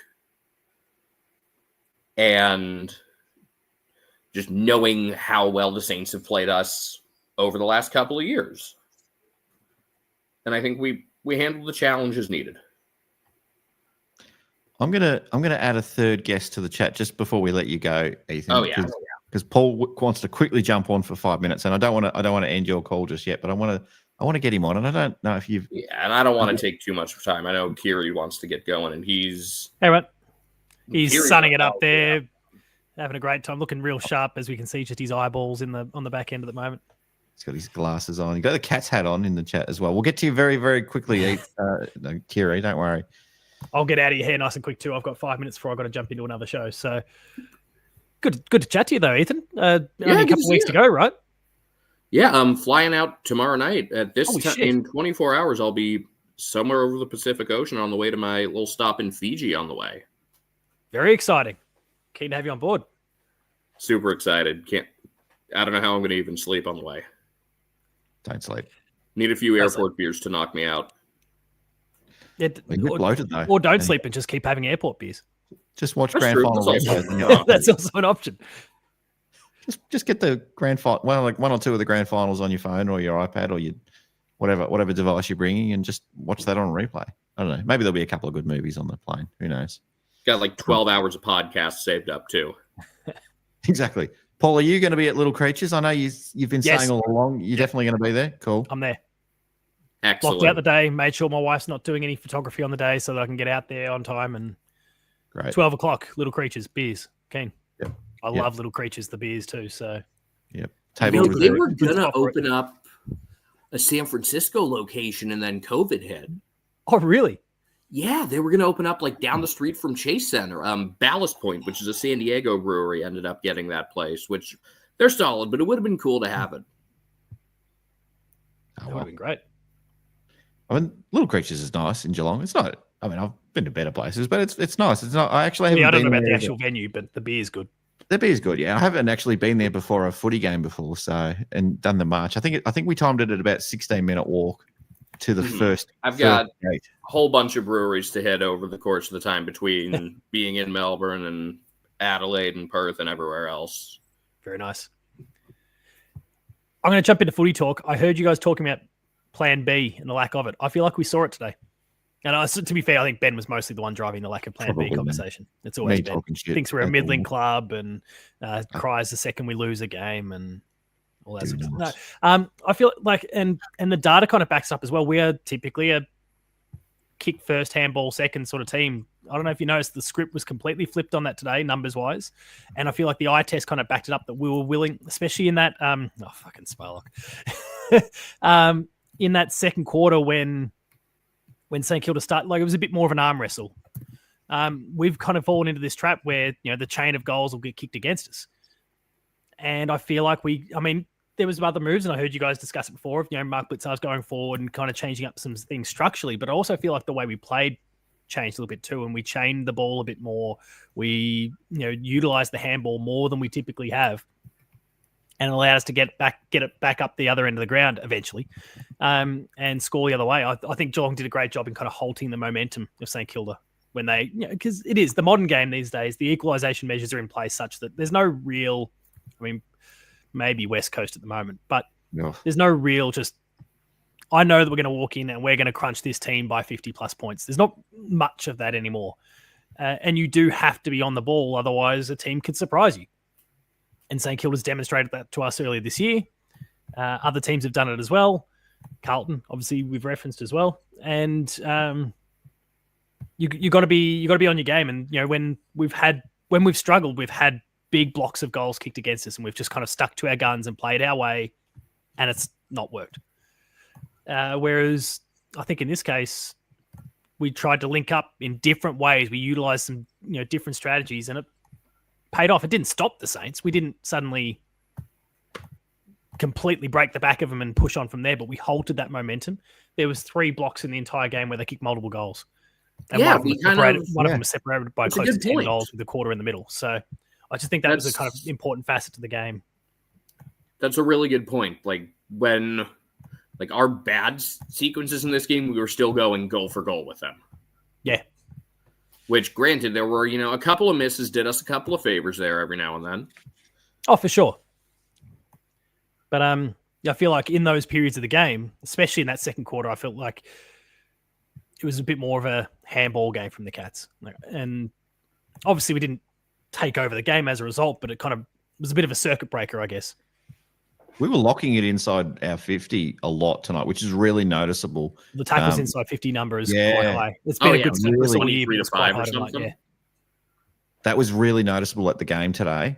Just the pressure, and not just a couple of players, which, your Manners and your Atkins, usually those two, but your Brian Myers was, your Mullins, and even Stanley was putting in the effort. I was like, some of the stuff that these lesser name players were doing, Grind's not a lesser name player, but you know what I'm trying to say. Yeah. Some of these players that aren't racking up the stats week after week, they were really they were impressing me a lot today. I was absolutely loving what I was seeing.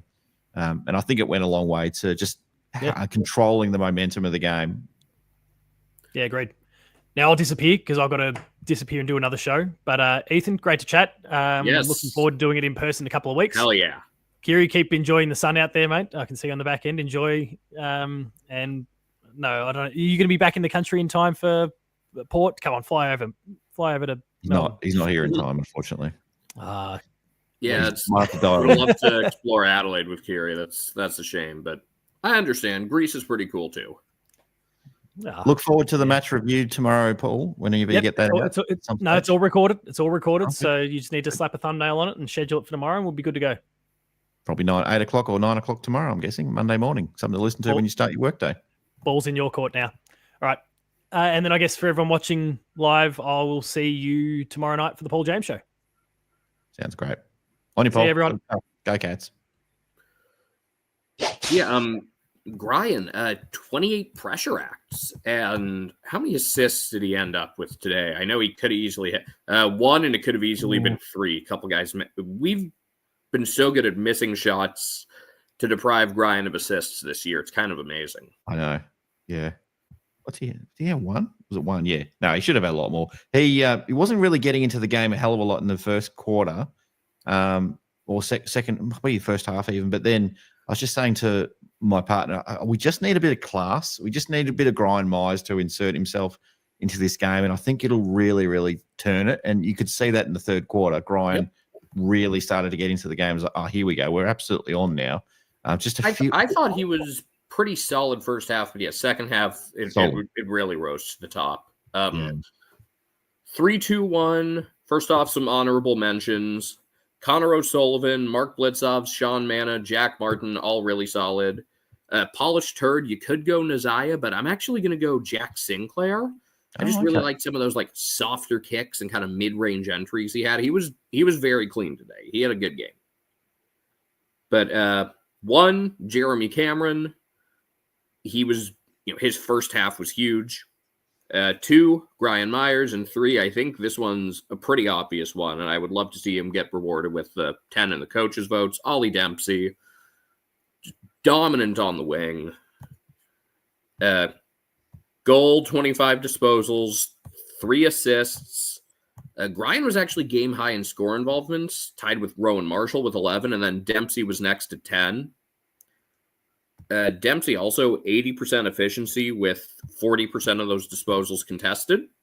Take that any day. And team high 4 score launches. So really proud of him. Again, I think just seeing St. Kilda, he lights up. Maybe he sees it like I do, where he just gets mad.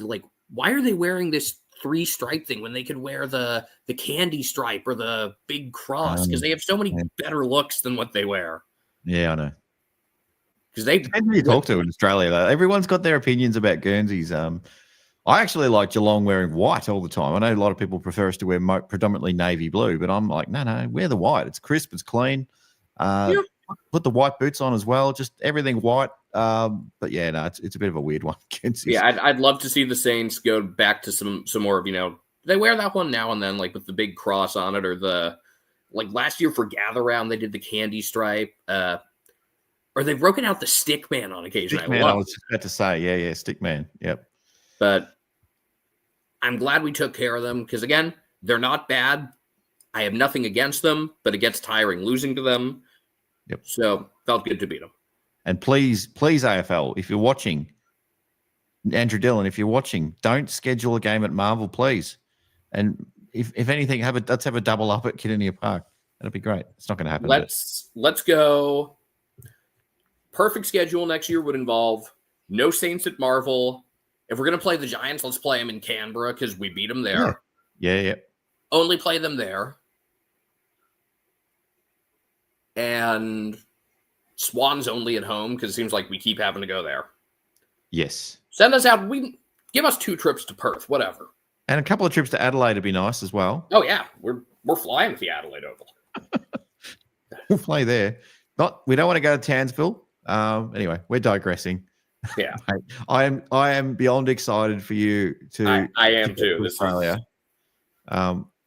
It's going to be fantastic. I remember flying over the opposite direction your way when I was younger, and so excited to see some NBA games. And I'm sure you're feeling the same way. Just seeing the AFL football live and being in the crowd, and it's a different thing to watching it on the television. And even with my first game being Hawthorn and Carlton, I'm still I've got a 2-page list of restaurants to hit up and all kinds of stuff to do. So this is going to be great. I look forward to meeting as many of you as possible.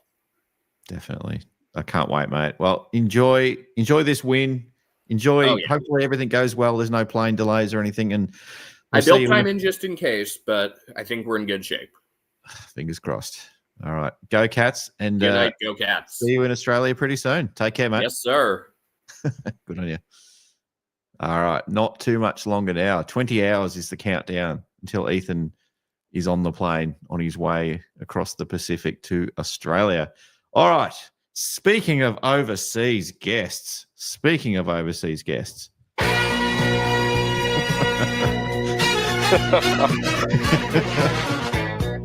All the way from Greece, Lightning is Kiri. King Kiri. How you going, mate? Hey, Ben. Hopefully you could hear me, mate, with this loud and clear phone reception. Just using the eSIM at the moment, and I'll be quick as well. But yes, I'm in Greece at the moment at this beach. What beach are we at, Ma? Glyfada. It's about like 45-minute bus ride from Corfu town. So very, very nice. Hang on. There's a potential debutante option here. No. She doesn't want to be on the screen. No. Okay. No, she was like, "Oh, if you put me on camera, I'm going to kill you." So, hi, Mum. Hi, Dad. So I did watch the game, Ben. It started at about 6 a.m. Here in Greece, so nothing too crazy. No, that's good. Yeah, so I was able to watch start to finish, and it was a good hit out. About 38-point win. I sort of expected that against the Saints. Like they'd always put up a fight, against us, with Ross the boss and all of that. Somehow he plays his grand final against Chris Scott, but I knew we were going to win. I didn't think this would be a 50, 60-point sort of blowout, but I thought we did really well. Jeremy Cameron was playing great footy. I think he's going to snag the Coleman. Max Holmes back to his best. Ollie Dempsey, I thought was really good as well. And it was a good hit out. Back on the winners board. Just take it one game at a time, and we'll all the cliches. Yeah, get a top 4 finish, won't we?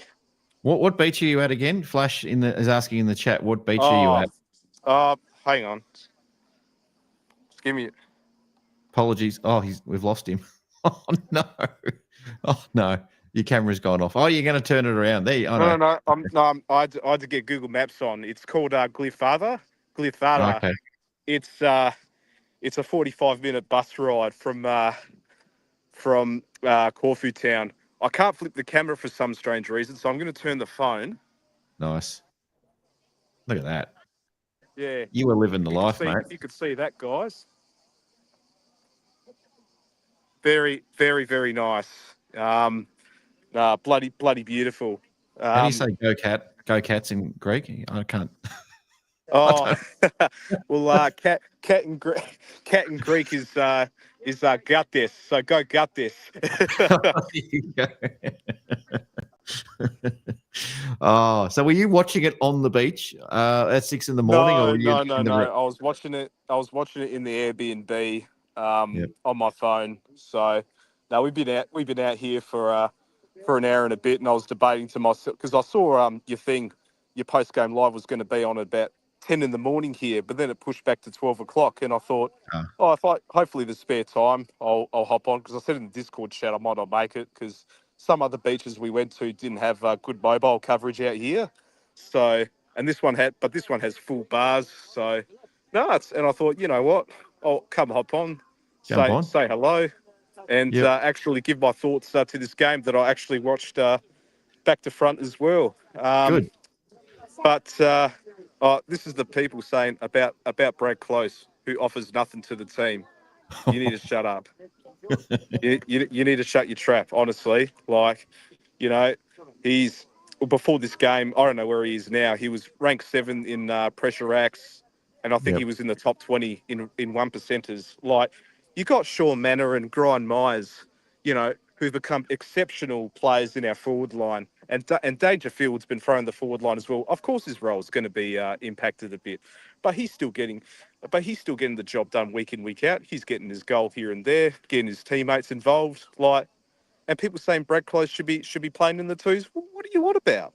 The only forward that's that needs to be in the twos in the moment is Ollie Henry. He didn't do much yesterday. No. He's also in the top 10 in goal assists for the comp. So yes, saying that as he well. Got one he's leading our goal assists at the moment, isn't he? For Geelong, he is. Yeah.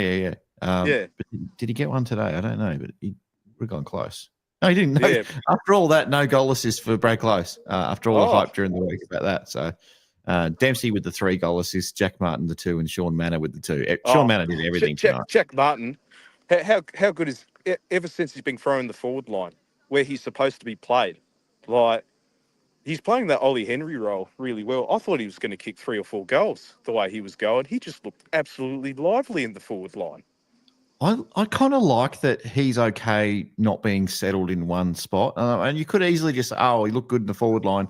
Let's just play him there every week. But I actually like the idea of keeping the opposition guessing a little bit when it comes to Jack Martin. And clearly I think he's going to stay in the side now. I would have thought he'd be in and out, especially after maybe a quiet game or two along the way. But I think they're going to stick with him.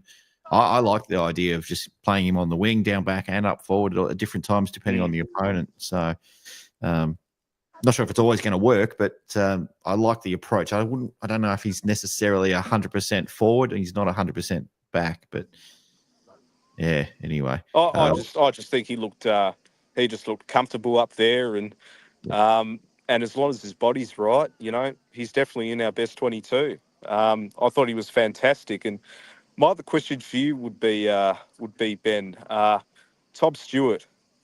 I think we wrap him in cotton wool until finals, and maybe get a player like Lennox Hoffman in, see what he's like as a medium-sized defender as well. Because, Tom Stewart, look, apparently it was a knee precaution I heard on the broadcast, but no point playing him against a game like North Melbourne next week if he stuffs up his knee or anything like that. I'd just wrap him in cotton wool, put him on the ice till finals time. Even before that, he did look like every contest that he goes to where he hits a pack and is on the ground, he just looked like every movement that he makes, it's a struggle. Like you can see it on his face when he's running to the bench. It's he's uncomfortable in a lot of games this year, and I agree with you. I don't know whether I'd not play him until September. I think we're definitely not going to hurt by giving him a week or two off. Maybe bring him back for the, I don't know. I think they'll probably play him next week. Chris Scott said they were just taking all precautions, and he's not actually that bad. But regardless of the knee knock, I think he just looks like he just needs a rest every now and then. So, and we're just going to have to match him through the year. Yeah. Again, and he's one of those players that he's not going to get younger anytime soon as well. Like, as much of a great player he's been at Geelong, just don't forget, he's 33. Like, another 3 years max. Like, and I think good chance to get a player like Lennox Hoffman, because I thought he was really good in the VFL in the minutes he had. I think he kicked a goal in the first quarter as well. And Toby Conway looked impressive as well in his managed minutes. I'm praying every day that he keeps his body holds up as well, because I thought he was really good in his managed game time. But those bloody umpires, both in the VFL and in the AFL today, goodness gracious me, Bailey Smith, he was getting mauled by the Saints players, and the umpires did not do a damn thing. Like, give us a free kick for goodness sake. Like, it was 15-4 in St. Kilda's way, the free kick count. I couldn't believe it. I'm going to say, anyone who's watching in the chat, watching online and maybe not engaged in the chat, or maybe watching it on replay later on, if you reckon you love the Geelong Football Club, you don't love it as much as Kire, because he's in Greece watching VFL, watching VFL footy. 3 hours of footy, VFL footy, when he's in Greece at the moment, in one of the most beautiful countries in the world. And he still want to see how Toby Conway's going. And the big MFer, Mattify Forbes. But no, look, he's got X Factor in him, man. He's good. I like Mattify Forbes. Jacob Mollier was a little bit quiet. But we're going to turn this into a post-game live VFL show before too long. But But the other young fella, his name's escaped me now. Jake Polkinghorn. Polkinghorn, no, someone who's just been injured for a fair bit. Number 23, whatever his name. God, I've forgotten his name. I don't. If it's Resko, I don't know. 25, no, 27, Resko. 23, no, I've lost it.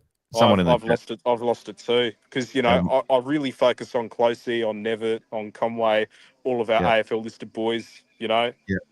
I'll tell you what though, Tobin Murray, he's too good to be playing in the VFL. He needs an AFL contract. A team like Carlton could use him. A team like North Melbourne could use him. West Coast.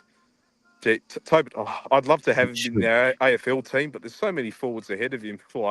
He's too good to be in the VFL. Lennox Hoffman, the Hoff. He's the one. He's number 23. He looked pretty good. Yes. Another one who's been injured most of the year. He looked he probably wasn't as impressive as Mollier the week before, but Lennox Hoffman is probably another one to watch. I'm actually very impressed with a lot of these young guys in the VFL. Now, they're not all going to play. Some of them will get delisted before they even play a game, but I think we've got a good crop of players coming through. And I think we'll be okay in years to come. And if we get lucky in the draft this year, hopefully we'll add to that a little bit more. I'm not sure what we've got lined up. You don't hassle the Hoff, Ethan says. No. Don't hassle the Hoff yet. No. What do you think about our chances for when we can talk about next week, North Melbourne?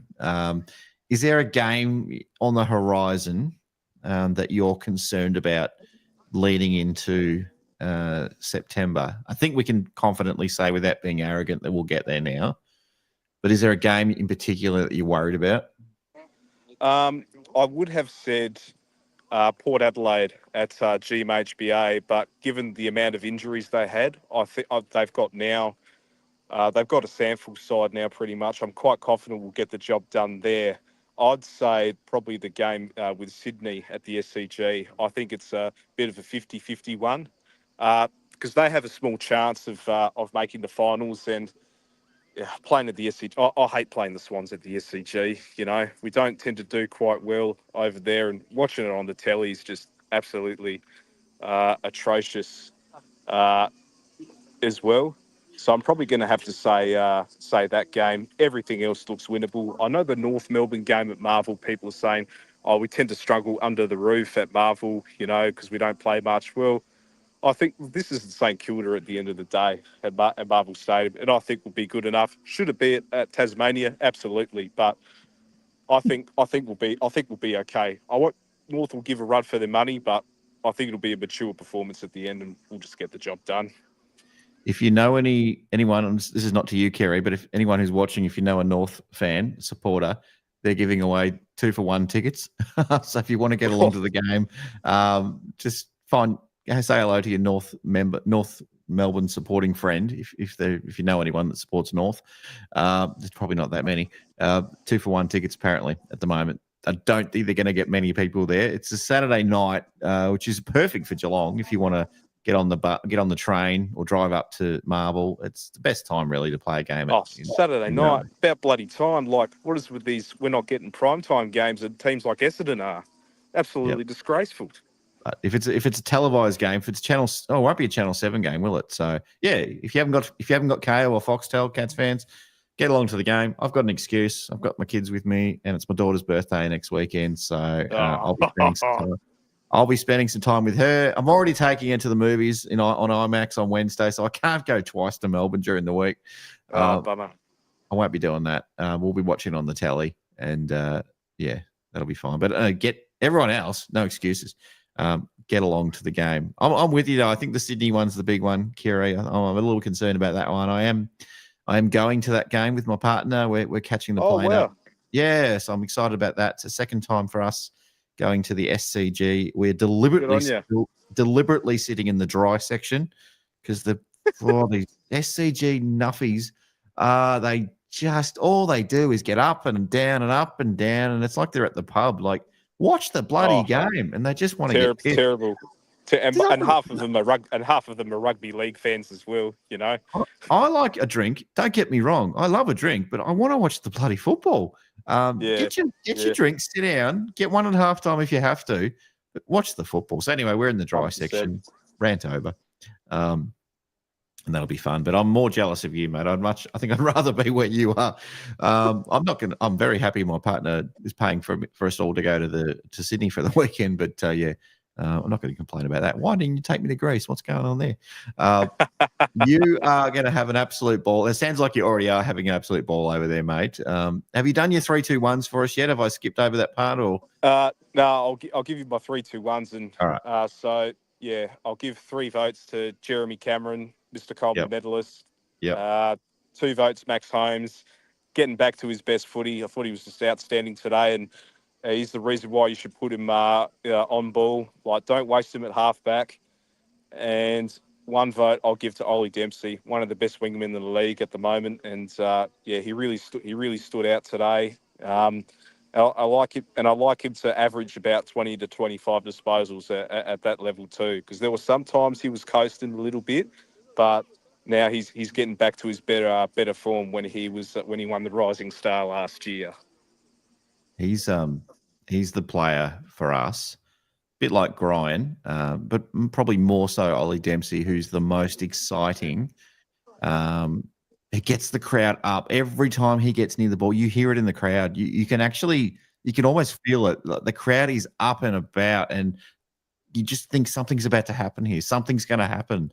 Absolutely. Tonight, it did feel like every time he got near the ball, hang on, all his teammates are like, shit, we better be on here because he's just gonna make something happen. So, every time he touches the ball, it just turns to gold. And the wing.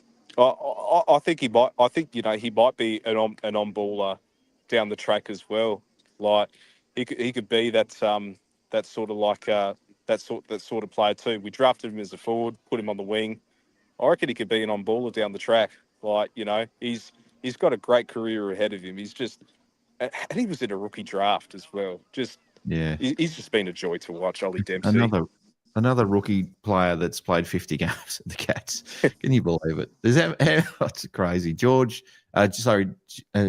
Jack Henry, Zach Guthrie, Brad Close, Tom Atkins, welcome to the party, Ollie Dempsey. There's probably a couple of others I've missed along the way. Oh, I wonder who's next big one. in this draft. I heard this Mark Geelong Blitzner. Falcons guy. Cat I friggin' saw B it the other rookie. day. Sorry, say that again. I heard I saw a video from Paul the other day. This Geelong Falcons guy, Jacob, whatever his name is, Jesse Mellor. Jesse Mellor. Yeah. He's got a bit of grind Myers in him as well. Yep, Jesse Mellor. He's coming to Geelong. Well, we hope he does. I think he's an NGA product for us. So we've got dibs if he wants to come, assuming we want him and he looks after his health over the next couple of weeks or couple of years or whatever. Whenever I can't remember when he's eligible, but he's one to watch. Mate, I'm going to let you go. You enjoy your time over there. We've got Coach is about to come on, so hopefully you'll stay and watch that for a little bit. I don't know what to expect from Coach tonight. We won. We won the game by 30 odd points. Judging from him, this should have been like a 100-point win from him. So be warned, guys. Be warned. And Mello was born in Thailand. There you go. So that's how we've snuck that one through. That's what we should do. Just get everyone in who's a gun player, just send them overseas for the birth. Well, we don't know if they're a gun player, but send them overseas and then we'll claim them somehow. I don't know if we can rig it that well in advance, but anyway, mate, have an awesome time over there. It sucks that you can't be at the catch up ahead of the Port Adelaide game. I know. We'll have one extra beer for you. Thank you. And hopefully we might even get you on a call while we're there if you pick up. There we go. Hopefully come finals time as well, even grand final time, I'll be there too. But thanks for having me on, Ben. Glad we could do this show. And go Cats. Yes us. Yes us. Say hi to Mum and Dad. Say yeah. Go Cats. All right. We've saved him to the end. Everyone, if you're a little bit sensitive, now's probably the time to step away. He hasn't got the hoodie on. No, he's looking normal, Lucas, tonight. Here he is. I'm dead sexy. Look at my sexy body. T-shirt on. You got the T-shirt on. No sunglasses either. This is a different look for you. Feels weird, doesn't it? It's kind of like a normal event because we played normal. It wasn't exciting. It wasn't boring. It was average. It was an average performance. And so there's nothing really to get excited for. I thought we'd win by more. We haven't got that ruthlessness. We're miles away from a premiership. Look what Brisbane did to Carlton. Look what Crows did to Gold Coast. Ruthlessness. We don't have that. We don't show that. So today was nothing to get too excited about. We did what we had to do. Unfortunately, like I said, I just think we're just miles away from it. I think Hawthorn are better than us. Brisbane are better than us. Collingwood are better than us. So get the 4 points, move on. I'm worried about next week. I have a feeling North might beat us. They've got that for some reason. I don't trust us under the roof against these teams. St Kilda last year, St Kilda this year. Why should I believe we should beat Melbourne under a roof when we don't play well there? And it's not me being negative, but no. If Chris Scott decides to go, I want Don Pike at this club. I think with our forward line, there's no reason why we shouldn't be kicking 100+ points every week. With Don Pike, we would do that. Where's he coaching? He's not coaching now, is he? He's at West Coast doing some. He's at West Coast as a director. Yep. So we know about his high style offense with our forward line with Shannon Neal, who was absolutely pathetic today. I don't even know what his role was. Jeremy Cameron, Stengel, Close. We should be kicking 100 points every week with our lineup, and we don't. So I think we need someone that will take advantage of that forward line. Because if we lose another prelim, I don't think we even get to a prelim. But if we lose another prelim, then my patience with him's gone. So where do we get semi-final for you this year? Do you reckon, or like straight sets exit, or is that what you're saying? I see. There's two places where I wouldn't want to play. One of them's going to get really excited because she's in this household. Adelaide in Adelaide and Brisbane in Brisbane.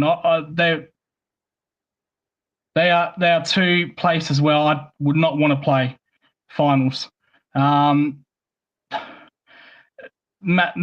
Collingwood possibly. Collingwood, they look. I can't work out Collingwood. Sometimes they fall off a cliff. Did they tank today? Did they put in a 4-quarter performance? Probably not. I can't work them out. Their players are still, Dacos, had 40-odd touches. He's probably going to get another 3 votes in this game. So I think the Brownlow's over for Bailey Smith. Forget about that.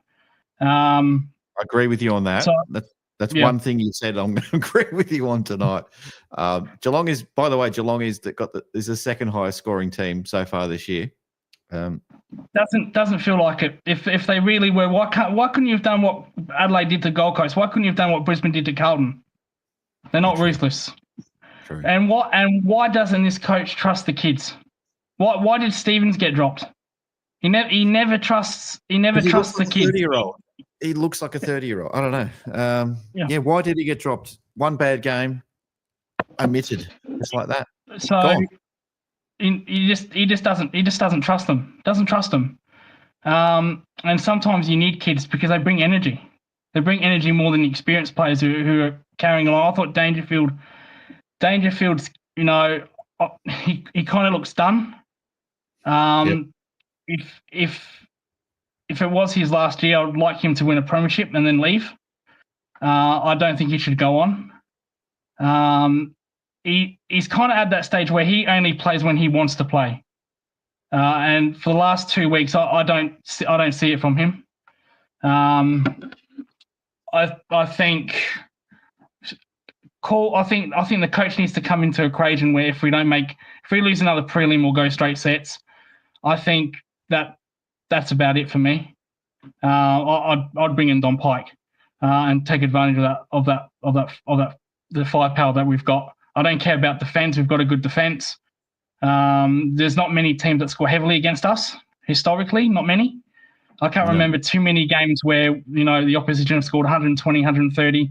Like even when we've got belted by Brisbane, I don't think they even scored that many. So our defense is fine, but we don't score enough goals. We don't score enough goals to move with that forward line. So today we won. Again, not ruthlessness. That's what I'm looking for. That's what premiership sides do. They be ruthless against these kind of opposition. I think, like I said, Brisbane, look what they did to Carlton. Absolutely just destroyed them.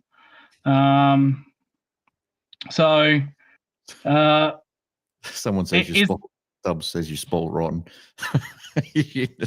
Spoiled rotten supporter. I'm not going to disagree with you about Dangerfield. Well, I'm going to clarify my point here. I kind of want Danger to go out, not as a relevant player that he was. I don't want another repeat of Tom Hawkins because he just wanted one more year because he still has a love for the game. I don't doubt that, even though at times it looks hard for Danger. I just would rather him. If it's not going to be a premiership this year, that's bad luck. I know people will disagree with me in the chat, and clearly you're very polarizing, Lucas. I think you know that. But I think Danger should seriously consider just giving it the best crack he can over the next 8 weeks, and then going out on top. But also, prove me wrong. Maybe he's carrying injuries, and maybe next year he'll have an awesome year, and I'll look stupid, and we'll all look stupid. But we can't. He's a club legend. He has to be respected. I love him too. But we can't all have a Grace Kelly moment and walk out in the sunset.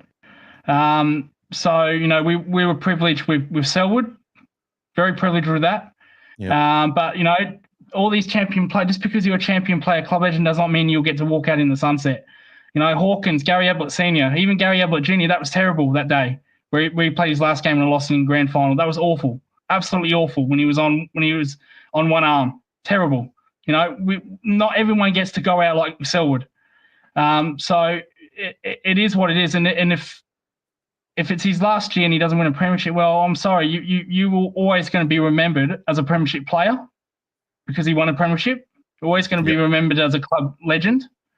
So I know he badly wants to be a captain premiership as a captain. I know he wants that badly, but just because you're a club legend, look like we did with Hawkins, we realised he wasn't playing well. We dropped him. He couldn't come back in. That's sad. That's also very sad. But it is what it is. So we just have to have a mixed balance. If it happens, it happens. And I don't care if I've upset people in the comments. I don't care. I'm real. I'm here. I'm real. What I say is what I believe in. What I believe is what I say. So the comments will come. I don't give a shit. I don't give a fuck. But that's what I'm speaking. I'm speaking real from my heart here. And I'm sick of losing in prelims. We won against Sydney. That was a no contest because it was Sydney. We can't win 10 in a row. We can't win 20 in a row. We'd like that, wouldn't we? We'd love to win 10 in a row, especially against if it was in Hawthorn, against grand finals against Hawthorn. Boy, wouldn't we love that? But reality is there's other 17 other teams that want it as well. And unfortunately, there's 5-6 teams in front of us. That's reality. We're not there. We're miles from it. Now, if the problem I have is that people don't want change. They think change is safe, right? They think it's safe. No, it's not safe. It's being aggressive, right? If we do lose another prelim, do we just go, oh, well, at least he got us there. Look at Ken Hinkley. Ken Hinkley got him to prelim finals. That wasn't good enough. Wasn't good enough. So we have to be ruthless as a club, and I wouldn't mind Ken Hinkley back as our director either. Get him back. You might get Zach Butters. Might get Zach Butters to Geelong. That's the plan. For some weird reason, Zach Butters. Oh. Yeah, for some weird reason, Zach Butters has this love affair with Ken Hinkley. Well, then bring Ken Hinkley down and get Zach Butters.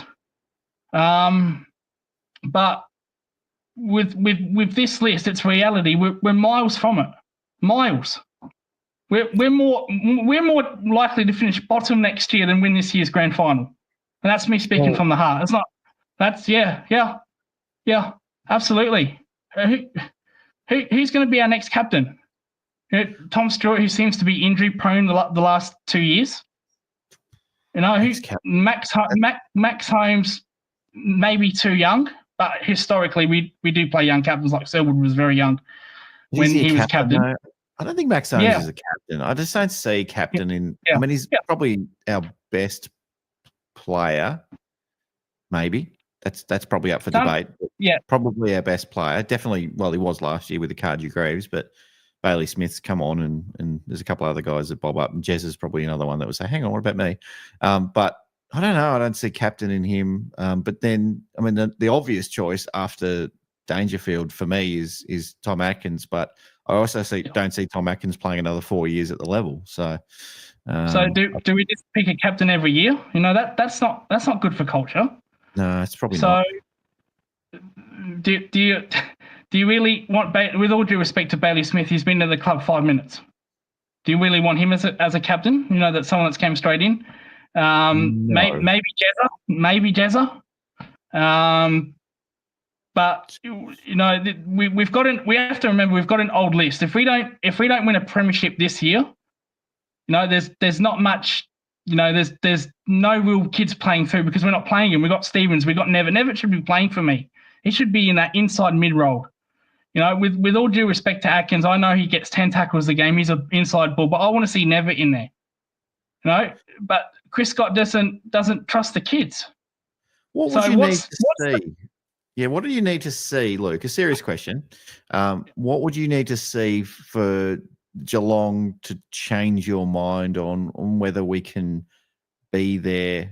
Maybe not win the whole thing, but what would it take for you to be convinced that we could make the grand final? Well, let's take a week at a time. So we've got North Melbourne next week. I would love to see us absolutely destroy them. Now, North Melbourne were good for 3 quarters against Sydney, right? And then they were absolutely pathetic in that 4th quarter. They gave no effort. They gave up, and they got rolled. I want to see that. I want to see their spirit broken in 1 quarter. Blow them out. Break their spirit, and then don't go easy for 3 quarters like we did against St Kilda. Destroy him. Win by 80, 90 points. Make a statement. Then I'll start to say, you know what? This was a really good 4-quarter performance. We were ruthless. You know, when they did start giving effort, we said no. That's what I wanted to see in this game. That's what I wanted to see. Who did we play a few weeks ago that was a bottom team? Richmond. You know, remember that 4th quarter? We put the foot off the gas. Why? Brisbane don't do that. The Crows didn't do that today against Gold Coast. Gold Coast were coming in that 3rd quarter. They kicked 5 in a row. Adelaide said, we're not going to have that. We're going to put the foot down. Why can't we do that? Why doesn't this coach do that? Now, maybe he wants to manage. That's fine. Manage players. But don't play quarters when it suits your fortune. Be ruthless. So who we got after North Melbourne? Port Adelaide, then Essendon. Port Adelaide, and that's another. They've got injuries galore. They're going to come off a showdown, so they're probably going to be banged up for that as well. True. That's true. Yeah. So that's 2 games in a row. I suspect we should win by 60+ points. 60+ points. And then Plus maybe I can. Essendon after that, another one. Yeah. Maybe. So that's maybe 3. So we've got a great draw, which I don't like. I don't like soft draws going into finals. I'd rather play Brisbane, Collingwood, Freo, Adelaide now. That's just me. But we again with the Essendon, when we did win by 95 points, we had a chance to win by 100, and we put the foot off the gas. So don't do that. To be like a Brisbane, be like an Adelaide, like they did today. What's the harm? Why can't they do that? Why do they continually? Yeah. Last time we had a 100-point win was back in 2022, I think, from memory. Against West Coast, I think.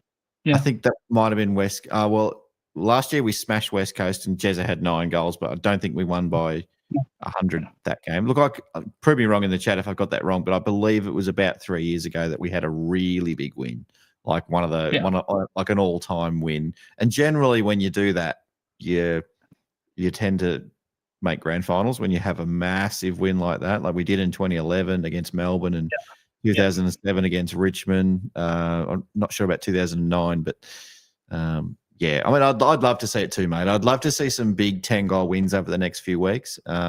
Definitely would love to see it. I'd love for you to be at the coach's press conference after a game and to ask a question to Chris Scott. And I'm curious to know what you'd ask him if you had one question. Doesn't have to be tonight, but just any game. What would you say to him? And he'd probably give you a terse response, but I'm sure you wouldn't. We would be delicate. It sounds like Damien Hardwick already got that today. He seemed a little bit angry in the press conference and I think when he came out the box after the game finished, I think the crowd gave it to him a little bit and he fired back with some words. So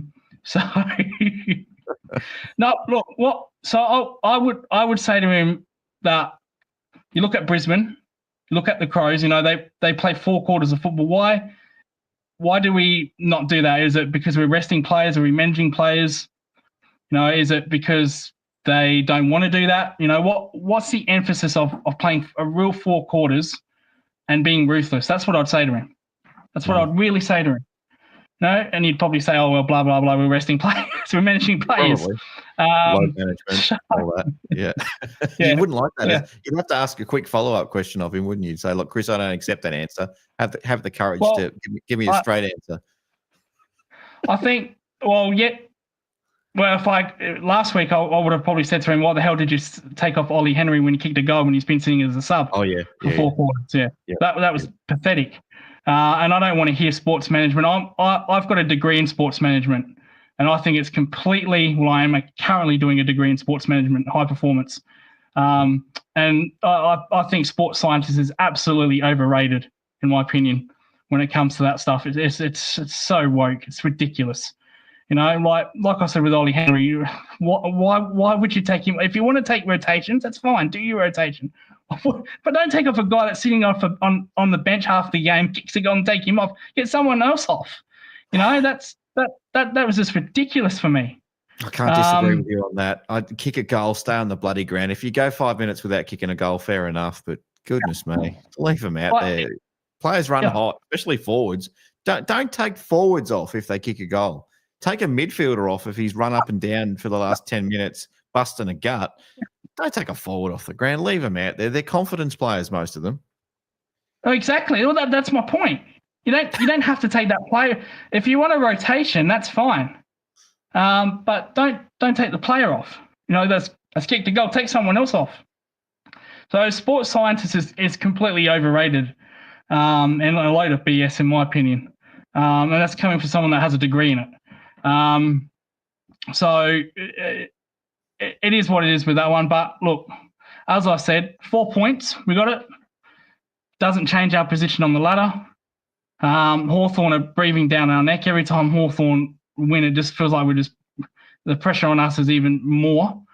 Who have they got coming up? I think they got who have they got next week? Probably another easy team. So they keep putting pressure on us. Yep, we sustained it against St Kilda. North Melbourne, I don't know what you're going to get with North. Like I said, they pushed St Kilda, they pushed Sydney to 3 quarters, and that fourth quarter they're pathetic. We've seen that against Collingwood when they did that to Collingwood. Remember last year when they're up by 50 points or whatnot, and then they just absolutely felt it like a cheap tent. So I don't know what we're going to get with them. But if they bring the heat, be prepared for it. So because St Kilda, I thought St Kilda owned us in that second quarter. That when St Kilda play fast football, they're top 4. I don't care what anyone says. When they play attacking football, they move it better than anyone else. We couldn't stop it when they moved it in the second quarter. They've done the same thing to the Bulldogs. They've done the same thing to the Lions. So for some reason, this Ross the Boss idiot, the worst coach in the AFL, wants them to play defensively. So we had no answer when they went on that run. We responded, which was nice, but we couldn't stop them from scoring. Now, that's the problem we had last year, stopping oppositions from scoring. So, yeah, St Kilda, we kicked goals in that second quarter, but St Kilda also kicked 6 goals. They kicked 6 goals at us in the second quarter, like they did last year at Marvel, like they did this year at Marvel. Couldn't stop it. So that's still there. That muscle memory is still there of not able to stop opposition from scoring goals. You've started a debate in the chat about sports science now. Everyone's firing up about sports scientists. I've got it. I'm doing a degree on it. I'm currently halfway through it, and I think it's overrated. / high performance, because that's my field, high performance. So I think it's overrated. Sorry. Well, they don't have a degree. There's no degrees in low performance. But yeah, so you'd imagine. Right. Yeah. Maybe. Anyway, some places. The school that Xander Maguire went to. Anyway. Oh, okay. Yeah. I was just thinking, mate, we need to get a sponsor on the show because we haven't seen. I mean, you haven't flashed it up yet, the LA Ice, but I do need to reach out to the company that makes LA Ice. Have you got a bottle handy? I haven't got a bottle. I've been drinking Coca-Cola. So boys, you've gone to the big. You've gone the old traditional Coca-Cola. Okay, so. If we do get an LAI sponsorship, I'll make sure that you get a fair chunk of that sponsorship dollar as well, because you're the only one that consumes it. So they don't have to pay me anything. All they need to do is bring the LAIs back to $2 and not have it $2.80, because all this sugar tax and whatnot. They could send you a pallet. Is what they could do. That's payment. Just drop a pallet off. I'm not sure my mum would like that, encouraging me to drink more stuff. Hello? yeah, we've got a delivery for Lucas. What? Yeah, there's a pallet. We're just backing it up now. Beep, beep, beep. And then where are we going to put this? Is your mum watching? I don't know if she's watching. She's watching. She wanted me to wear a crow scarf on the show. She actually wanted me to put on a crow scarf. You can if you want. No. Sure no. Yeah. And we'll be playing them at the finals. You can't be doing that. I don't know how you and your mum are going to get along. You're going to have to live You're going to have to find somewhere else to live in the finals, because that's not going to end well with you and your mum if we play a qualifying final or a heaven forbid a prelim. Yeah, don't know. I don't know how that's going to work, mate. But let's now. I'm going to call you up because every week I like to get you on and I like to pull you up. Who did you? So you said Chris Scott should be. And you're still not happy with Chris Scott, but last week you did say Chris Scott should be sent back to the reserves. We've hung on to him. A while ago you had a crack at Jezza, but that was quite a while ago now, and Jezza's come good and he's going to win the Coleman by about 20 goals. So you picked that one really well. It's good to know that they're watching the show, Ben. Who's apart from the coach, who's in your gun this week that really needs to lift? Shannon Neal was terrible. What was that attempt in that when he went on his left foot? What was that? What was that? That was actually, we all laughed. It was that bad because normally you go, oh, Shannon, what are you doing? We actually just laughed. It was that comical. It was like, what? It was so bad. It was so bad. It was good. Yeah, exactly. Yeah, it's like a bad movie that you just like watching anyway. Well, I said last week I'm hoping he kicks. I had him for 5 or 6. He didn't kick any. I don't know the defender who the defender who was on. Probably some plumber or some farmer. But he was useless, absolutely useless. And look. I saw Scotty in the chat earlier with his Tim Membry. Well, Tim Membry got rested. Guess what happened to Collingwood? So. Yeah, they lost. So maybe we don't give Tim Membry enough credit than what we deserve them to. But so thanks for that, Scotty. But no, look, Shannon, I've never been convinced with him. I never have been. He's not Tom Hawkins. He will never be Tom Hawkins. I just don't see it. I'd rather have a go at other forwards like Tom Lynch or Max King. I'd rather try to get them for less. So that I've always been strong on that. I actually like who's that kid at Melbourne who's pretty young? Banderoy, yeah. I like what he's doing. So maybe we should put O'Connor down there, see what he does. Yeah, maybe. Because O'Connor's pretty useless down back. So what's the harm in that? We should turn O'Connor into a key forward. He's pretty tall. He is. He does take overhead marks. To his credit, he does take a lot of intercept marks. He just does dumb decisions.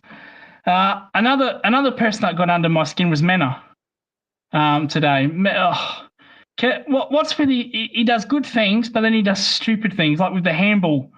Now, what was that about with Dempsey? What was that about? Remember he tried to do that handball, and it's just so that's one thing Mena can really calm down in. But apart from that, like I said, I haven't got the shirt off. I haven't sworn that much and lost my. Contained. You've been pretty contained. I've been pretty contained because It's one of those awkward kind of wins where we didn't win by enough. If we didn't lose, so if we lost, you'd tend to sort of get the candles out and the dark robes, and if we win by a lot, it's usually the shirt comes off and candle wax on the nipples and all that sort of stuff. But you're kind of in that mid range at the moment, which we don't like. We prefer you to be one extreme or the other. I think. Well, at least I do anyway. I'm not sure everyone in the chat loves it, but we've still got there's 195 people watching you at the moment, mate. So, and probably a couple. People are starting to say I should stay off other channels, like a Richmond show or a Carlton show. But if I get invited, I'll go on. I have no association with Richmond, but they said when you come on our channel, and I did. Strangely, I'm getting known for having the shirt off, because when I've gone on other channels, they're like, "You got your shirt on. What's going on?" So I don't think I want that. But like I said, this was an average win. Having said that, I got an exclusive here. This is an exclusive. All right. I was to debut new technology. I was hoping to get a camera, and a microphone. I was planning to do that, but maybe next week. And I've said this for fucking months, haven't I? But Yeah, I have. Yeah, no, definitely next week. Maybe I'll get a microphone and a camera, and I'll set up the laptop. Maybe I can have a look at a bit more professional set.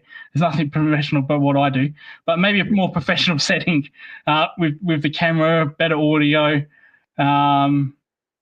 for a 4K camera. So that's I actually desperately wanted to do it today, but it was a Sunday, so I couldn't really help that. But next week, definitely, I'll be debuting some new technology. Hopefully, if we do make a prelim or a grand final, I'll be get to go for my 24-hour stream. Apparently, I'm going to be doing a 24-hour stream on here. I don't know how I'm going to do that. We don't know what's going on, but I could get kicked off in first minute. So I hope not. I don't want this channel to get kicked off. Benjamin Harris, you should get insurance because Ben thinks if we lose, you're going to break all your new equipment in a fit of rage. So get the insurance. Get the insurance. Keep the receipt. I think what you need to focus on, mate, first and foremost, is your audio is your most important thing. If you've got shitty audio, it sounds bad because not everyone's actually not everyone's holding the phone up, laying in bed watching you talk. So most people are just listening on their headphones or whatever, and they're kind of walking around the house doing stuff. If you got a decent camera, that's great, but the lighting makes the camera sort of really work well. So you can have a reasonably shitty camera, but if you're in a dimly lit or your face isn't lit or you got too many shadows, it doesn't really work. So audio, lighting, and then camera. But you don't have to spend heaps and heaps of money. Just get those three things right, and then it's more just about where you position everything and all that sort of stuff. So I'm definitely not an expert on it, but doing it for 2 or 3 years now, and I reckon that's probably the main thing. I see a lot of people do this all the time. This is one thing that really annoys me. I can't do it. Hang on. Yeah, they're like bloody. That's where the camera is like. What the hell is it? All this dead space above your head for? Bring the camera down. It's like it's too much. There's all this empty space up here. It's the rule of thirds, mate. You got to have your eye line about there at that sort of level, about whatever it is. I can't do it very well. Out there. There you go. I think what you got to have also is a decent chair, like you've got. The gaming chair. Yeah. So, anyway, because if you're going to do 2-hour shows, Ben, and I've got you past 2 hours again, you got to feel comfortable. Now, I've got my own channel, my own cricket channel. I don't know if you do seen. I have. Okay, yeah. Sometimes when you go live, you can't take stuff back in. when it comes to stats. Yep. But yeah, I try my best with lighting and videos and whatnot there. So hopefully also that will improve my cricket channel content as well, not just for here, but for the cricket as well. But we'll see what happens next week with the streaming. We'll see next week. Maybe I can host some watch-alongs, and if we lose to someone like North and I get angry, maybe the people will get what they want. I hope not, but all this rubbish, saying Lucas doesn't like Geelong, he wants them to lose. That's just bullshit. Just so fucking bullshit. You love the Cats. Sorry, you do. You love the Cats. Yeah. You're a very emotional Geelong supporter, and there's a lot of people like you. So you do represent a certain type of Geelong supporter, and I've said this many times on the show. I want all types of people to come on Post Game Live because we've all got a different viewpoint. We all see the game in a different way, and we all support the Cats in different ways. And there's no right or wrong way to do it. So if you don't like Lucas, or if you don't like Kiri, if you don't like me, well, you're stuck with me because I'm hosting it. But if you don't like Ethan, which I can't believe you wouldn't like Ethan, but you can always tune off or fast forward or rewind or whatever. Well, exactly. No, I don't. If people like me or hate me, that's fine. That's their opinion. They're most entitled to it. I'm not gonna tell anybody to like me or hate me or whatever. But like with Ethan, Ethan's coming to Australia. I'll show him around. I'll show him around Adelaide. Since I live there. What's your favorite? I don't know what. Where do you normally go? when you use Gary's money and you get drunk as a skunk? How much do you spend on you? Oh, how much did you spend? Oh, you probably spent about 200. Yeah, about $200. But anyway, you got to take Ethan to that place. And yeah, well, that was at the casino. That was after the Port win. Remember, I did that crazy live. And then the Hawks fan showed up. We gave it to him. I don't know what he was doing there. That's good. But we might actually do a live from the casino one day. Gary says $500 you spent. $500. So I said no after one drink, but unfortunately every time I looked to my left, they kept on coming on the table. Sure. But no, yeah, that was a great night. But no, I go there quite regularly to the casino. I went there a couple of weeks ago. You just sit by yourself, you have a drink, and you just watch the show, the bands. That's what I do. Yep. Just the band. Just the bet. Whatever's playing. But I'll take Ethan to the slot machines. We'll do some poker. Yep. I'll usually go to Rundle Mall, where all the famous pigs and the silver balls are. Have you been there, Ben? Yeah, I've been there. Where do the famous people go in Adelaide? If I was Taylor Swift and I was doing a tour at Adelaide Oval, one of the concerts at Adelaide, where would I go for dinner in Adelaide? Is there a place I'd want to hang out? Is it the Norwood Bowling Club? Where am I don't know if there is such a. Is there a classy place? I'll tell you what. I've never been there. I've never been there per se. But there's actually a restaurant in a boat near the River Torrens. It's called Jolly's. Yeah, they sell ravioli. Mum's going with Pancake Kitchen again. Pancake Kitchen.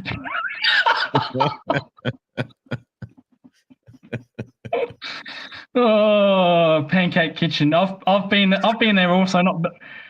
Didn't we mention the Pancake Kitchen a couple of weeks ago? We did. Yeah, we did. Yeah. He says to go to the airport to leave.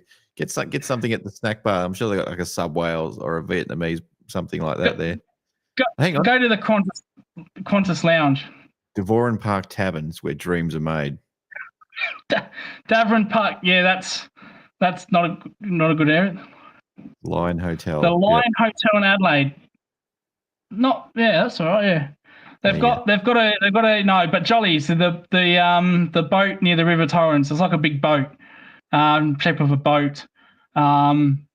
And actually, the router actually goes through the water, like up and down, like a carousel through the water. So if you're into boating, maybe try Jolly's. It's about, for a little plate of ravioli, it's about $60. That's why I don't go in there. That's why I don't go in there. I think to have a wine is about $200.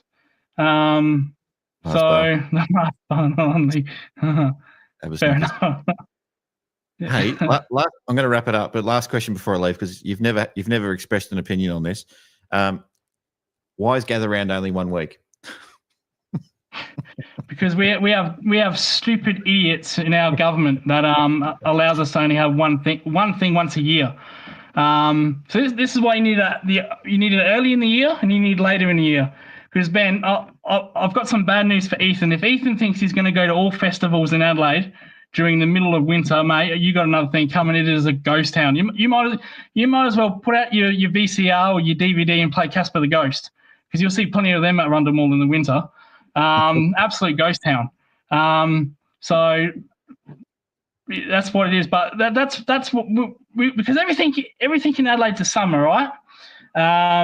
Gather rounds, live golf, the cricket. They go crazy in the cricket in Rundle Mall. So everything, tour down under, the bikes. Speaking of the bikes, Charlie Curnow retired. He's now back playing for Carlton. So, best of luck to Charlie. He kicked some goals last night. So maybe the biking in France helped him a little bit. So welcome back, Charlie Curnow from the Tour de France. But no, everything's in the summer in Adelaide. Everything's in the summer, not much in the winter. Gather round, April is kind of hot. So nothing in the winter. So Ethan, if you're looking to do something in the winter, I don't think I can help you out there, mate. But no, backyard. yeah. Lucas is close, especially after a Cats win. You'll get the slip and slide out, and we'll put some dishwashing detergent on it, get it all soapy, and you can have a slip and slide. I don't know where that came into my head for. Where should you go with this? Gary, sponsored by Gary. Gary will put some money, wander on down to BWS and get a couple of beers, and then it'll be party at Ethan, and hopefully we'll be in time for Kiri to get back, and we'll get Kiri to come on. Well, when my house gets built in the Barossa, you can all come down then we'll have a real party then, eh? All right. Sounds good. But no, and just on Paul, is Paul in the chat? I'm gonna have a go at him again for second probably time. Not. If he is in the chat, he's probably. You know where he is. He's probably in bed in his Ninja Turtle pajamas. That's probably where he's at. Who started that nonsense anyway? Who was that? Was that Brendan? Was it you and Brendan? No. It's true. This is what he does. He basically, he's very rarely not in his Ninja Turtle pajamas. It's sometimes he has to. Well, he's got a job. He has to go to work, but I do believe he wears them under his work clothes sometimes as well. So when's he going to get the tattoo? Well, I don't know. He said his body's too. It's a temple, so he refuses to get a tattoo. But I think we should get a Leonardo tattoo on the inner forearm. If Cats win the premiership, I think we should. Yeah, we should.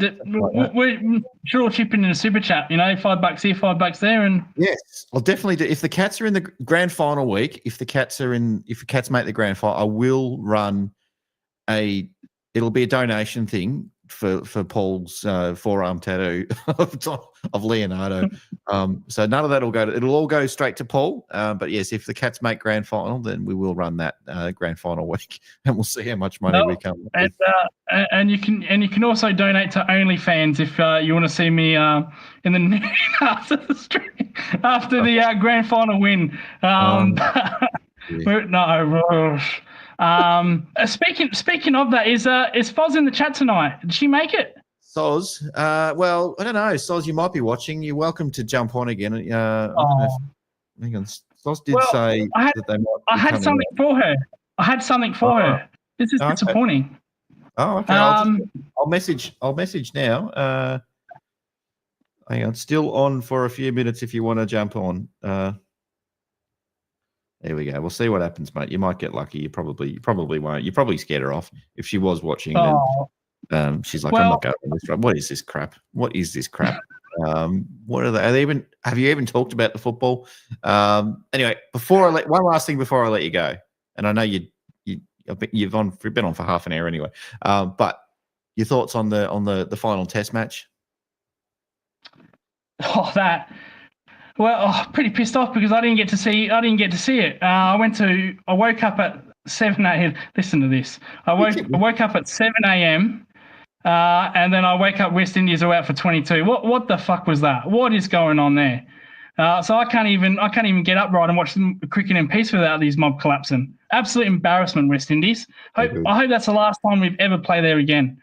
Because I don't want to get up at 4 a.m. or stay up till 4 a.m. because I watch movies now. I don't know if you've seen my Instagram. I was watching Day After Tomorrow. So do like my yes. So I do like my disaster movies. If you're into disaster movies, I recommend The Volcano, Dante's Peak. Independence Day. I like my movies and that. But no, that was embarrassing by the West Indies. Scott Boland hat-trick. Makes you wonder why they keep dropping him all the time for Hazelwood. Hazelwood didn't take the hat-trick. Hazelwood did nothing in that 22. So this makes you wonder, eh? But we know the New South Wales board's the boys' club. And they'll keep picking New South Wales players.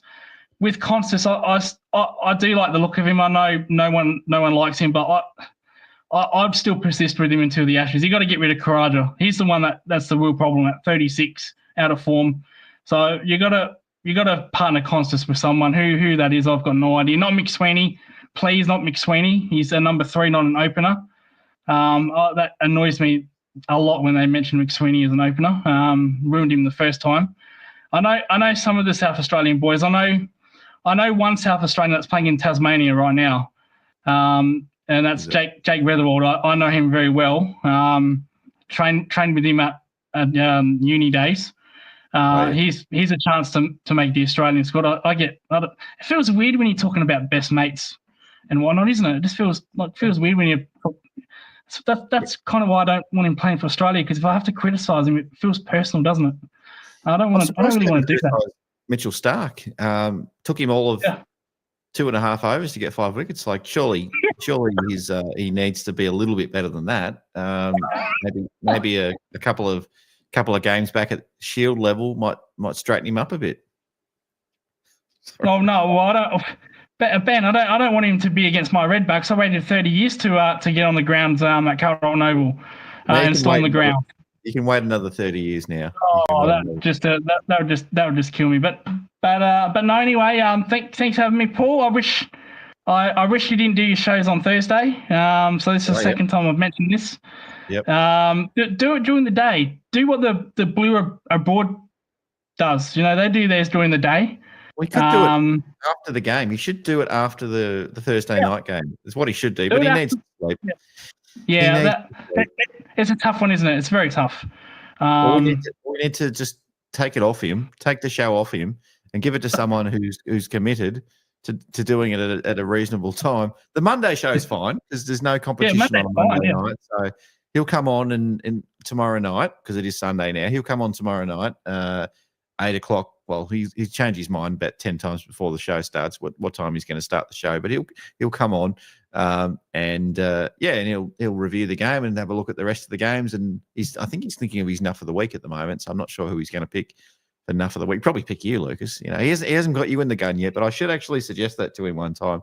Get Lucas. Get Luke. Most people will look at that and go, "Who's Lucas?" Unless they actually come on Post Game Live. I'll tell you what. You remember the Shield final? I'll just make this point and then I'll go. You remember the Shield final? We're in a little bit of trouble on day 4, and I came on here singing the praise that we were going to win the Shield, and then we're like 4 down for 30. I thought, Paul's going to absolutely go absolute bunto. He's going to make me enough for the week. I actually believed that. I thought he was going to make an example out of me because we blew this, and I came on this show saying, we're the best team in the league, blah blah blah. But Alex Carey got us home. Jake Lehman got us home, and Sanger got us home. So there are a couple of nervous moments for enough for the week.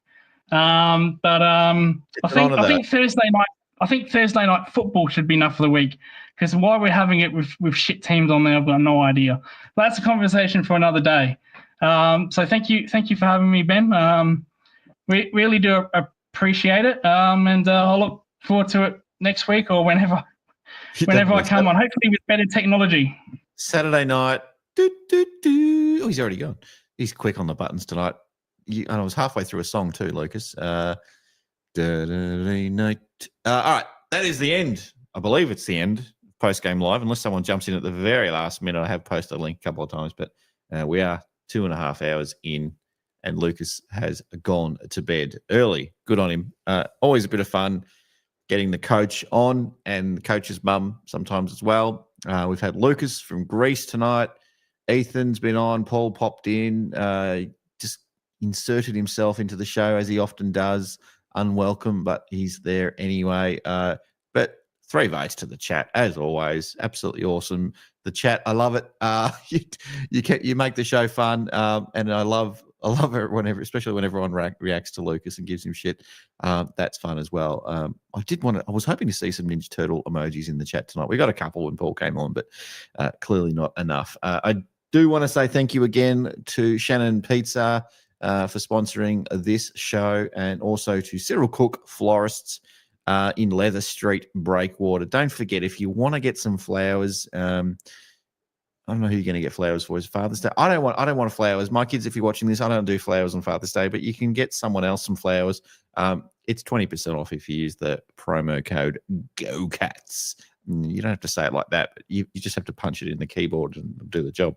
But 20% off Cyril Cook Florist. Thank you very much for supporting the whole Hoops Crew Media Network late last year, all through this year. Much, much love to them. I really, really appreciate that. So, yeah, the Cats got the job done.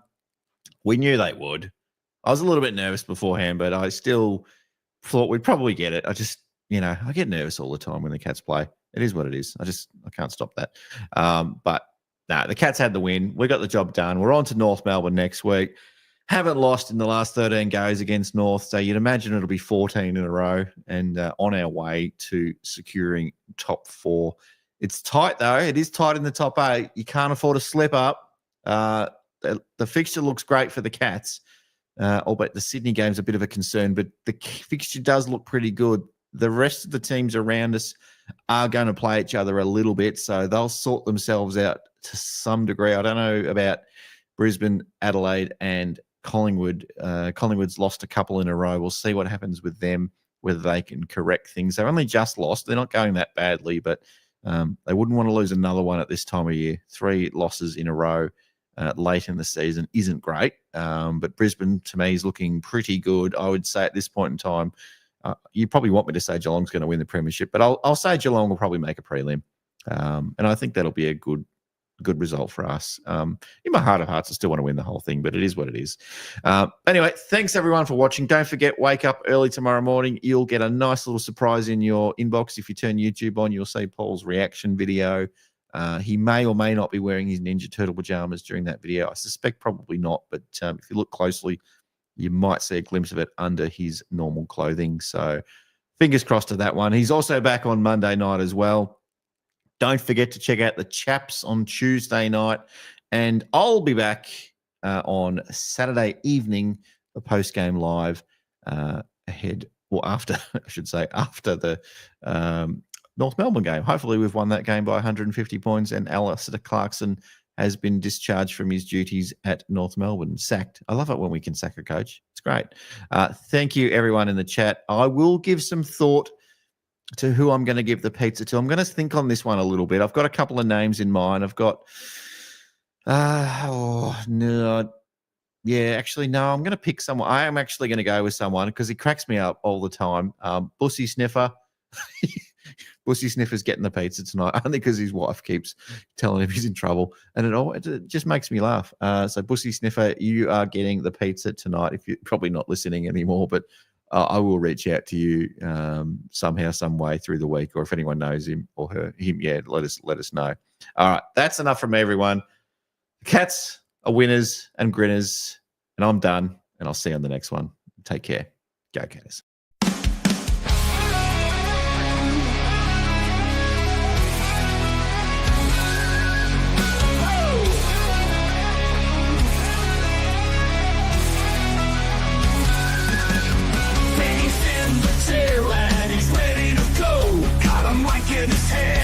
It's time for the show. Dropping pussy down facts, mids, forwards, and backs. Representing G-Town while talking the smack. Clashing facts like Patty, where the hell you at? Hoops crew are exploding, don't ever look back. Then we got Paul, yeah, he knows his stuff. He's a man, he's a myth, taking on the nuts. The man don't miss, he loves to react. His words cut deep, he's a counterattack. Balls on fire, brings a mic to life. Don't fuck with P-Dog if you value your life. Oh, they fuck shit up, yeah, they run G-Town. The Hoops crew's here and they'll never back down. Jake, Johnny, Sambo, always rocking the game. Betty and Paul, man, remember the names.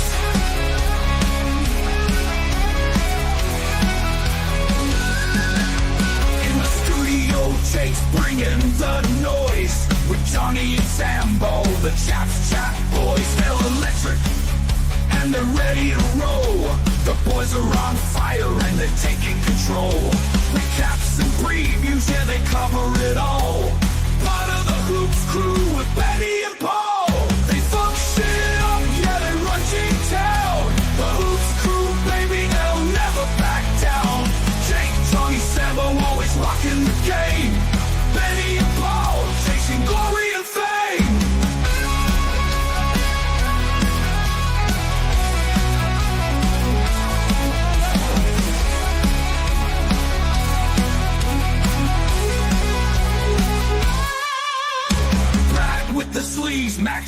Jack Bowes, Tommy fucking Atkins, he'll break your damn nose. Stewie in the middle and Reese in the ruck. They see Big Jezza and they know they're fucked. They're the G-Town boys, go hard or go home. They're fucking insane, taking over the throne. Oh, they